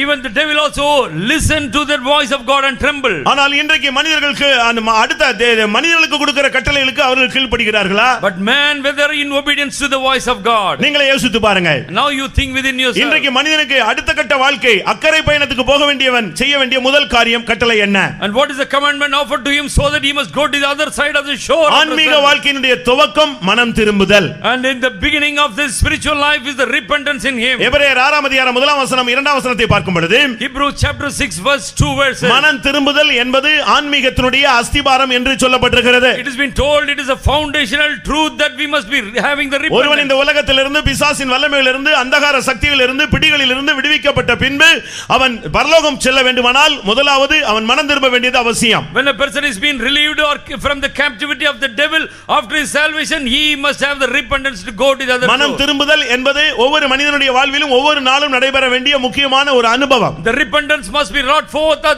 done in the life of man every day. ஒரு ஊழியக்காரன் தினமும் மனம் திரும்ப வேண்டும். A servant of God must have repentance every day. ஒரு சபை தினமும் மனம் திரும்ப வேண்டும். The church must always have repentance. புதிதாக வருகிறவன் மனம் திரும்ப வேண்டும். Newcomer must have repentance. எந்தெந்த காரியங்களிலே மனசு சஞ்சலப்படுகிறதோ அதிலிருந்து சபலப்படுகிறதோ அதிலிருந்து திரும்ப தேவனுடைய வார்த்தையை நோக்கி அடியெடுத்து வைப்பதுதான் மனம் திரும்புதலுடைய அடையாளம். And repentance, the sign of the repentance means we repent from not listening to the word of God towards godliness. Mark 1 ஆம் அதிகாரம் 4 ஆம் வசனத்தை பார்க்கும் பொழுது மனம் திரும்புங்கள் பரலோக ராஜ்யம் சமீபமாய் இருக்கிறது என்று இயேசு சொன்னார். And Jesus spake in Mark Gospel opening chapter 4th verse, repent for the kingdom of God is nigh unto you. சரியான மனம் திரும்புதல் இல்லாமல் நீங்கள் கிறிஸ்தவ வாழ்க்கை வாழ்கிறேன் என்று சொல்ல முடியாது, சொல்லக்கூடாது. And you must never say, you can never ascribe that you have correct life if you do not have the proper repentance. வெளிப்படுத்தல் 3 ஆம் அதிகாரம் 18 ஆம் வசனத்தை பார்க்கும் பொழுது அந்த அதிகாரங்கள் 2-3 அதிகாரங்களிலே ஒவ்வொரு சபைகளும் மனம் திரும்ப வேண்டிய சில காரணங்கள் சொல்லப்பட்டிருக்கிறது. And in the Revelation chapter 3 speaks about so many 7 churches that the reason why they must repent. சரியான மனம் திரும்புதல் என்பது உன்னுடைய வாழ்க்கையை சுத்தமாக மாற்றி விடுகிறது. Correct repentance means it is totally make immaculate life within your heart. உன்னுடைய பேச்சை மாற்றி விடுகிறது. It is changing your conversation. உன்னுடைய எண்ணங்களை மாற்றி விடுகிறது. Your thinking thought is ஒரு மனிதன் இயேசுவை பார்க்க ஒரு மரத்தில் ஏறி உட்கார்ந்திருந்தான். One person was seated on a tree to look unto Jesus. இயேசு அவனை கண்டு அழைத்து அவனுடைய வீட்டில் தங்கும்படியாக அவனோடு பயணப்பட்டார். But Jesus set his go calling him so that God wants to dine with him. இயேசுவோடு நடந்து போகும் பொழுது When he was walking with Jesus, அந்த தெய்வீக சமூகமே அவனுடைய வாழ்க்கையை மாற்ற ஆரம்பித்தது. the divine presence changed in the courses of his life. மற்றவங்க எல்லாம் சொன்னாங்க இவன் பாவியான மனுஷன் சொல்லி. All the people said he is a sinner. இயேசு கூட நீ உன் பாவத்தை அறிக்கையிடு என்று ஒரு வார்த்தை கூட சொல்லவில்லை. Jesus never said to him that to convict all your sins. ஆனால் ஆண்டவருடைய சமூகத்தோடு அவன் போய் கொண்டிருந்த பொழுது When he was walking within the presence of the அவன் Lord, உடனே சொன்னான், ஆண்டவரே அநியாயமா நான் வாங்கினதை நாளத்தனையாக திரும்பி கொடுத்து விடுகிறேன். and he said, Lord, I shall return fourfold if unjustly earned anything. இதுதான்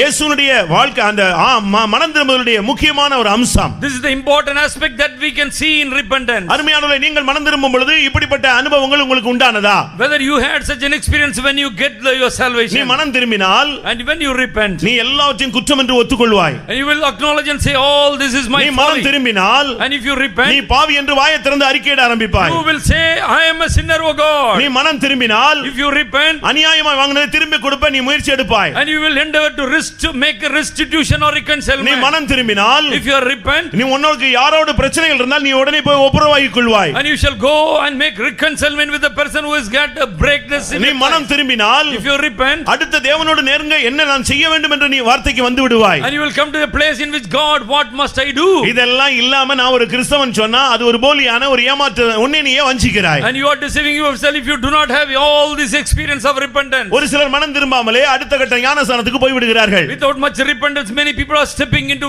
baptism. அப்போஸ்தலர் 8 ஆம் அதிகாரம் 13 ஆம் வசனத்தை பார்க்கும் பொழுது Acts 8:13. இயேசுவை தெய்வம் என்று விசுவாசித்து அவன் ஞானஸ்நானம் பெற்றுக்கொண்டான். believing on Lord Jesus Christ, he was baptized. ஆனால் அப்போஸ்தலர் 8:23 பார்க்கும் பொழுது But Acts 8:23, நீ மனம் திரும்பு என்று அப்பொழுதுதான் அவனுக்கு பிரசங்கமே சொல்லிக் கொடுக்கப்படுகிறது. but the sermon was given that you must repent from your fault. அப்படியானால் மனம் திரும்பாமலே அவன் விசுவாசித்து ஞானஸ்நானம் பெற்ற ஒரு ஆள். But he did not have repentance but believed and was baptized. இப்படிப்பட்ட ஜனங்கள் சபையிலே சேர்க்கப்படுவதால் தான் சபையினுடைய புனிதத்தன்மை குறைந்து வருகிறது. The divinity of the church is getting diminished because of such people. பிரியமானவர்களே, உங்களில் எத்தனை பேர் ஒரு சரியான மனம் திரும்புதலை பெற்றிருக்கிறீர்கள்? How many of us inherit correct type of repentance? ஒருவேளை இதுவரை அது சம்பவிக்காத பட்சத்தில் இன்றைக்கு நீங்கள் அந்த மனம் திரும்புதலை தேவனுடைய சமூகத்திலே ஆண்டவர் உங்களுக்கு கட்டளையாக இடுகிறார். அதற்கு கீழ்ப்படிந்து நீங்கள் மனம் திரும்பிக் கொள்ளுங்கள். Maybe thus far you do not have proper repentance, but God is commanding you to have a repentance right now. சரியான மனம் திரும்புதல் உங்களுடைய வாழ்க்கையை மாற்றி அமைக்கக்கூடிய சக்தி உள்ளது. And the correct repentance will change radically your life. பழைய ஏற்பாட்டிலும் கூட புதிய ஏற்பாட்டிலும் கூட இந்த மனம் திரும்புதலை குறித்து பலவிதமான வார்த்தைகள் சொல்லப்பட்டிருக்கிறது. Many words have been ascribed for repentance in Old Testament as well as New Testament. பிரியமானவர்களே, உங்களில் மனம் திரும்புதல் எத்தனை பேருக்குள்ளே சம்பவித்திருக்கிறது? The repentance has wrought forth in how many of us? மனம் திரும்பினால்தான் And if you repent, உன்னுடைய பாவங்கள் போக நீ கழுவப்படுவாய். and you shall be washed from all your sins. அதுதான் முதல் அனுபவமே. That is the first experience. அஸ்திவாரம் சரியாக இருந்தால், If foundation is correct. இந்த மனம் திரும்புதலை அஸ்திவாரம் என்று ஒரு இடத்திலே பார்க்கிறோம். In one place we see repentance is foundation. இன்னொரு விதத்திலே பார்க்கும் பொழுது அது ஒரு பிறப்பு என்று இன்னொரு விதத்திலே பார்க்கிறோம். In another place it has been told as regeneration or யோவான் 3:3 பார்க்கும் பொழுது John 3:3 we see. அங்க என்ன சொல்லப்பட்டிருக்கிறது? What has been told? ஒருவன் மறுபடியும் பிறவாவிட்டால், மனம் திரும்பாவிட்டால் தேவனுடைய ராஜ்யத்தை காண மாட்டான். And if a person is not been born of the spirit, he cannot behold the kingdom of God. அப்படியானால் மனம் திரும்புதல் தான் அது ஒரு பிறப்பு என்று சொல்லி இருக்கிறது. That means that is repentance is the birth in him. எபிரேயர் 6:1 அது ஒரு அஸ்திவாரம் என்று சொல்லப்பட்டிருக்கிறது. Hebrews 6:1 says it is a foundation for him. பிறப்பு சரியாக இல்லாவிட்டால் If birth is not correct, உன்னுடைய வளர்ச்சியும் சரியாக இருக்காது. our growth shall not be correct. கண்ணே தெரியாம ஒரு பிள்ளை பிறந்துச்சுனா கடைசி வரைக்கும் அது குருடுதான். Suppose eyes are not there, it shall be growing as a blind only. முடமான ஒரு பிள்ளை ஒரு தாய்க்கு பிறந்தால் கடைசி வரை அப்படித்தான் இருக்கிறது. If a child is born with no limbs, it shall be always handicapped. அதுபோல Likewise, இந்த சபையிலே வந்து நீ பிறக்கும் பொழுது when you are born in the church, நீ குருடனாய் பிறந்தால் நாங்கள் என்ன செய்ய முடியும்? suppose you are born blind, what can we do? இல்லாவிட்டால் நீ செவிடனாய் பிறந்து விட்டால் என்ன செய்ய முடியும்? Suppose you are deaf, what can we do to you? அப்படியானா அப்படி ஒரு 10 விசுவாசி ஒரு சபையில இருந்தானா டெஃப் அண்ட் டம் சர்ச்சா தான் அது செயல்பட்டு கொண்டிருக்கும். If 10 people are deaf and dumb, then we shall have only group in the church like என்ன that. பிரசங்கம் பண்ணாலும் அவனுக்கு கேட்காது. அவன் அப்படியே உட்கார்ந்திருப்பான். அவனுக்கு ஒரு ஜோக்கா சொன்னாலும் புரியாது. அது புரிஞ்சு கொள்ற மாதிரி சொன்னாலும் புரியாது. அவன் அப்படியே உட்கார்ந்திருப்பான் பிரம்ம பிடிச்ச மாதிரி. Because he is deaf and dumb, you explain in a collegial manner, in a hilarious manner, he cannot understand anything. காரணம் அவனுக்குள்ள மனம் திரும்புதல், அந்த பிறப்பு கரெக்ட்டா நடக்கல. Repentance or birth has not taken place properly. ஆனாலும் இன்றைக்கு கர்த்தர் உனக்கு மேல் உன்மேல் இரக்கமுள்ளவராய், அன்றைக்கு அந்த சப்பானியை நடக்க வைத்தவர் உன்னையும் கூட மாற்ற வல்லமையுள்ளவராக வந்திருக்கிறார். But today God with bowels of mercy wants to make you to walk like the person walked on that day. 40 வருடமாக நடக்க முடியாத ஒரு சப்பானியை அப்போஸ்தலர் 3ஆம் அதிகாரத்திலே பேதுருவும் யோவானும் கைப்பிடித்து தூக்கிவிட்டு நடக்க வைத்தார்களே, அதே வல்லமை இன்றைக்கு உன்னுடைய மனம் திரும்புதலை சீர்படுத்தும்படியாக வந்திருக்கிறது. And Jesus has come in the midst today to raise you as the Peter and the John will raise the person who had this long year. உனக்கு மனம் திரும்பும்படியாக ஒரு கட்டளையை தேவன் இந்த மாலை வேளையிலே கட்டளையிடுகிறார். And God is commanding you so that you must have repentance today. மனம் திரும்புவதற்கு நீங்கள் நாட்கள் குறிக்க வேண்டாம். Do not mark some other time for repentance. பாவத்தை விட்டு வெளியே வருகிறதுக்கு மாதங்களை குறிக்க வேண்டாம். Do not mark some other time in calendar for your இல்லாவிட்டால் ஒரு குறிக்கப்பட்ட நேரத்துக்கு பின்பு இந்த சம்பவத்துக்கு பின்பு என்று நீங்கள் சொல்ல வேண்டாம். ஏனென்றால் நாளைய தினம் உன்னுடையது அல்ல. But do not postpone your salvation for some other time. Tomorrow is not ours. நீ மனம் திரும்பினால், But if you repent, உன்னுடைய வியாதி நீங்கும். your sickness shall be நீ healed. மனம் திரும்பாத பட்சத்தில் If you are not repenting, உன்னுடைய வியாதி நீடிக்கும். your sickness shall continue. வெளிப்படுத்தல் 2:22 பார்க்கும் பொழுது Revelation 2:22. நீ மனம் திரும்பாத பட்சத்திலே உன்னை கட்டில் கடையாக வியாதியை நீடிக்க வைப்பேன் என்று ஆண்டவர் சொல்லுகிறார். God says, I will put you in the couch because you did not repent. லூக்கா 13ஆம் அதிகாரம் 3ஆம் வசனத்திலே பார்க்கும் பொழுது And Luke 13:3. நீ மனம் திரும்பாத பட்சத்திலே நீ கெட்டு போகிறாய் என்று சொல்லப்பட்டிருக்கிறது. And you have been marring your life because of your not repenting. அருமையானவர்களே, இன்றைக்கு எத்தனை பேர் தேவனுடைய கட்டளைக்கு கீழ்ப்படிய விரும்புகிறீர்கள்? How many of us have decided to come to the voice of the Lord? உன்னுடைய வாழ்வை, உன்னுடைய ஊழியத்தை, உன்னுடைய வருங்காலத்தை சூனியமாக்கி வைத்திருந்த அசுத்த ஆவி இயேசுவின் வார்த்தைக்கு கீழ்ப்படிகிறதானால் நீ தேவனுடைய ரூபத்திலே உருவாக்கப்பட்ட மனிதன். நீ தேவனுடைய வார்த்தைக்கு எவ்வளவாக நீ கீழ்ப்படிய வேண்டும்? And suppose you are a man to be created out of the voice of the Lord, you must be in obedience to the voice of the Lord as a commandment comes to you. கர்த்தருடைய பரிசுத்த நாமத்துக்கு மகிமை உண்டாவதாக. Praise be to the holy name of the Lord. உபாகமம் 30ஆம் அதிகாரத்திலே பார்க்கும் பொழுது In Deuteronomy chapter 30, நீ மனம் திரும்பினால் உன்னுடைய வாழ்வில் ஆசீர்வாதம் செழிக்க ஆரம்பிக்கும். and suppose you repent, there shall be fertility, greenery seen in your life. முதலாம் ராஜாக்கள் 8ஆம் அதிகாரத்திலே பார்க்கும் பொழுது In 1 King 8th chapter, உன்னுடைய வாழ்க்கையில நீ மனம் திரும்பினால் உன்னுடைய சிறையிருப்பு நீங்குகிறது. And your captivity is going to relieved if you have correct repentance. நீ சிறையிருப்பிலிருந்து மீட்கப்படும்படியாக உனக்கு தேவன் ஒரு வாய்ப்பை தருகிறார். God is giving an opportunity so that you must come out of the prison house. சாபங்கள், வறுமைகள், தருத்தரங்களிலிருந்து நீ விடுவிக்கப்படும்படியாக உனக்கு ஒரு வார்த்தை வருகிறது. One word comes to you so that you must come out of the cursing and the poverty and in your pain. உன்னுடைய குடும்பம் உடைந்து போய் விட்டதா? Your family is disarray. உன்னுடைய தாவீதின் கூடாரம் விழுந்து போய் விட்டதா? Whether the tabernacle of David has fallen. நீ மனம் திரும்பினால், But if you repent, உன்னுடைய வாழ்க்கை மறுபடி கட்டி எழுப்பப்படும். once again your life shall be rebuilt. யோபு 22 அதிகாரம் 23 வசனத்திலே நீர் மனம் திரும்பினால் திரும்ப நீர் கட்டி எழுப்பப்படுவாய்.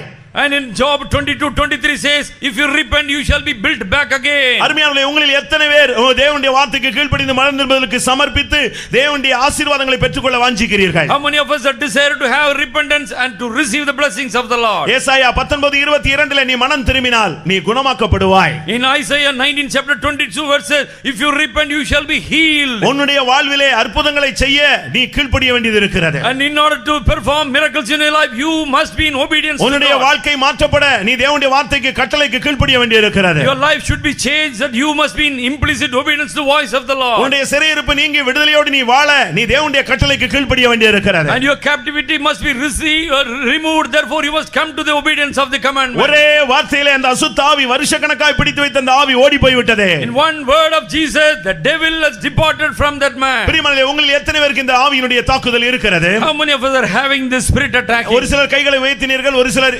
மிகவும் வெட்கப்பட்டு போய் விட்டீர்கள். Some people are crestfallen, they are not able to raise their hand. ஆனாலும் But nevertheless, என்னுடைய வீடுகளிலே இந்த போராட்டத்தை நான் உணர்கிறேன். but I feel this problem in my family. என்னுடைய படுக்கையிலே தூக்கத்திலே இந்த ஆவியினுடைய போராட்டத்தை உணர்கிறேன். I sense this problem in my sleeping or in my என்னுடைய bed. தொழிற்கூடங்களிலே இந்த ஆவியினுடைய தாக்குதலை உணர்கிறேன். In my business or in merchandise, I see this problem. என்னுடைய பிள்ளைகளுக்குள்ளே, புருஷனுக்குள்ளே, வீட்டிலே இப்படிப்பட்ட தாக்குதலை நான் உணர்கிறேன். I sense such type of attacking in my husband, my children, என்னுடைய சபையிலே, in my church, என்னுடைய ஊழியத்திலே in my ministry. இப்படிப்பட்ட போராட்டங்கள் இருப்பதை நான் உணர்கிறேன். I am able to perceive such attacking of the force. என் சரீரத்திலே இந்த ஆவியினுடைய போராட்டத்தை உணர்கிறேன். I can sense problem coming in the body. என் மனதில் இந்த ஆவியை நான் உணர்கிறேன். I sense that attacking force in my எனக்கு mind. விடுதலை வேண்டும். I need a deliverance. அன்றைக்கு அந்த ஜெபாலயத்திலே கட்டப்பட்டிருந்த அந்த மனிதனை கர்த்தர் விடுதலையாக்கினார். அது உண்மையானால் இன்றைக்கு இந்த ஜெபாலயத்துக்கு வந்திருக்கிறேன், என்னை விடுவிக்க வேண்டும் என்று சொல்லுகிறவர்கள் எத்தனை பேர்? How many of us say on the day God relieved a person in synagogue, he must deliver me as I come to the presence of the Lord. அப்படி விடுதலையை வாஞ்சிக்கிறவர்கள் கண்களை மூடி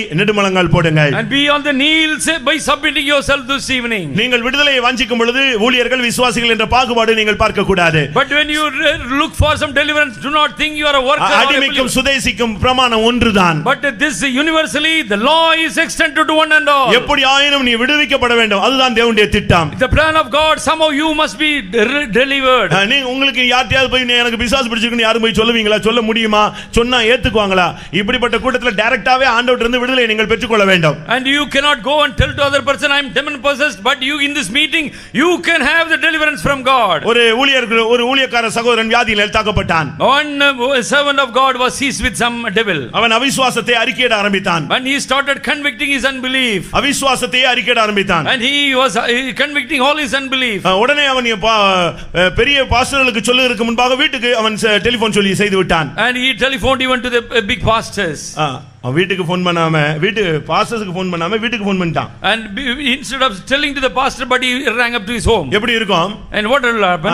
அதுக்கு பிறகு தான் பாஸ்டர்ஸ்க்கு அந்த மேட்டர் தெரியும். And that matter was reported to the pastor. அந்த ஆவி அவனை அப்படி போராட ஆரம்பித்தது. And this evil force was working against அது செஞ்சது என்ன தெரியுமா? You know what it did to him? அவனுடைய வியாதியை கொடிதாக மாற்றினது. And his sickness became very grievous. 2-3 பேர் போய் பார்க்க போனார்கள். And 2 or 3 went to him. 3 பேர் போனோம். 3 people went. அதுல நானும் ஒருவன். And I was one among. போய் அவனை சத்தம் போட்டோம். And we chided him. இப்படிலாம் அவிசுவாசமா பேசக்கூடாது. And don't have this unbelief words. உடனே அழுதான். And he cried. அந்த வியாதி அவனை விட்டு விலக ஆரம்பித்தது. And the sickness departed from him. ஒரு செகண்ட்ல, and within a second, அவனுடைய பார்வை மாறினது. And his vision was changed. வித்தியாசமா பேச ஆரம்பிச்சான். And he started speaking something else. அப்பதான் புரிஞ்சது அந்த ஸ்பிரிட் இவனை அட்டாக் பண்ண ஆரம்பிச்சிருச்சு. And that the evil spirit came and attacked him. அது சொன்னது இவனுடைய விசுவாசத்தை பறிக்கும்படியாக நான் வந்திருக்கேன். And I came to pluck out his faith. எவ்வளவு போராடுகிற ஆவி பாத்தீங்களா? And see how the spirit is working. நாங்க நல்லா ஜெபித்தோம், மறுபடியும் அந்த ஆவிக்கு இடம் கொடுத்தான். And again he was giving room for the spirit to come back. எவ்வளவு நிர்பந்தமான நிலவரம். And see what a despicable state. எவ்வளவோ அவனுக்காக ஜெபித்தார்கள், ஆனால் அவன் அந்த ஆவிக்கு இடம் கொடுத்தபடினாலே அவனை வெளியே கொண்டு போய் இன்னைக்கு அவன் ஏசியால ஒரு பாஸ்டரா இருக்கிறான். And he is a pastor in அவனுடைய விசுவாசம் போய் விட்டது. His faith departed. அவன் ஆஸ்பத்திரி போய் விட்டான். And he has gone to hospital. எதுக்கு இதை சொல்றேன் தெரியுமா? And why I say இந்த this? ஆவிதான் இந்த போராட்டத்தை கொண்டு வருகிறது. The spirit only is bringing problems for you. ஒரு 5 நிமிஷம் நான் டைம் தருகிறேன். I give just 5 minutes. நீங்க வெளியரங்கமா மற்றவங்கள்ட்ட உங்களுக்கு இருக்கிற போராட்டத்தை கூட ஷேர் பண்றதுக்கு நீங்க வெட்கப்படுறீங்க. And you shall be having ashamed to speak. அது ஒரு விதத்தில் நல்லதாக இருக்கலாம். It may be good to you. ஏன்னா மற்றவங்களுக்கு நீங்க உங்களுடைய வாழ்க்கையை பத்தி நன்றாக சித்தரிக்கும் பொழுது நீங்கள் உங்களுடைய வாழ்க்கையினுடைய போராட்டங்களை சொல்லும் பொழுது மற்றவர்கள் இடறுவார்கள். But other people get offended because you speak your state as it is.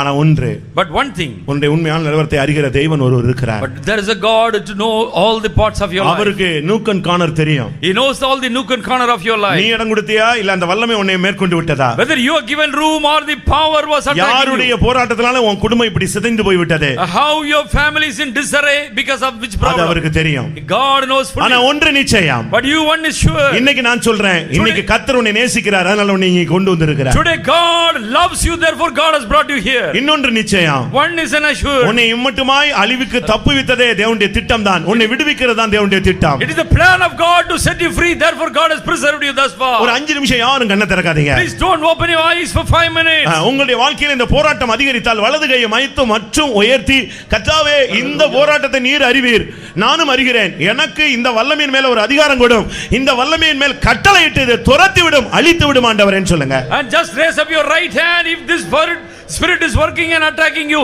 and say, Lord, today you must set me free. நான் திரும்பவும் சொல்லுகிறேன், Once again I repeat, இந்த ஆவி உன்னுடைய ஊழியத்தையும் உன்னுடைய வாழ்க்கையும் உன் குடும்பத்தையும் நஷ்டப்படுத்திட்டுன்னு சொல்லி எல்லாருக்கும் தெரியறதுக்கு முன்னாக ரகசியமாக வந்த ஆவி ரகசியமாகவே இயேசுவின் நாமத்தில் அழிக்கப்பட்டு போகட்டும். and by secretly the spirit came to you, secretly let it be departing from you, from your house, from my family. இந்த ஆவிதான் ரகசிய பாவங்களை உன்னை தூண்டி விடுகிறது. This is only Amen. secretly making you to the spirit. இந்த ஆவிதான் மறைவான குற்றத்துக்கு உன்னை இழுத்து கொண்டு போகிறது. Taking you to secret sin.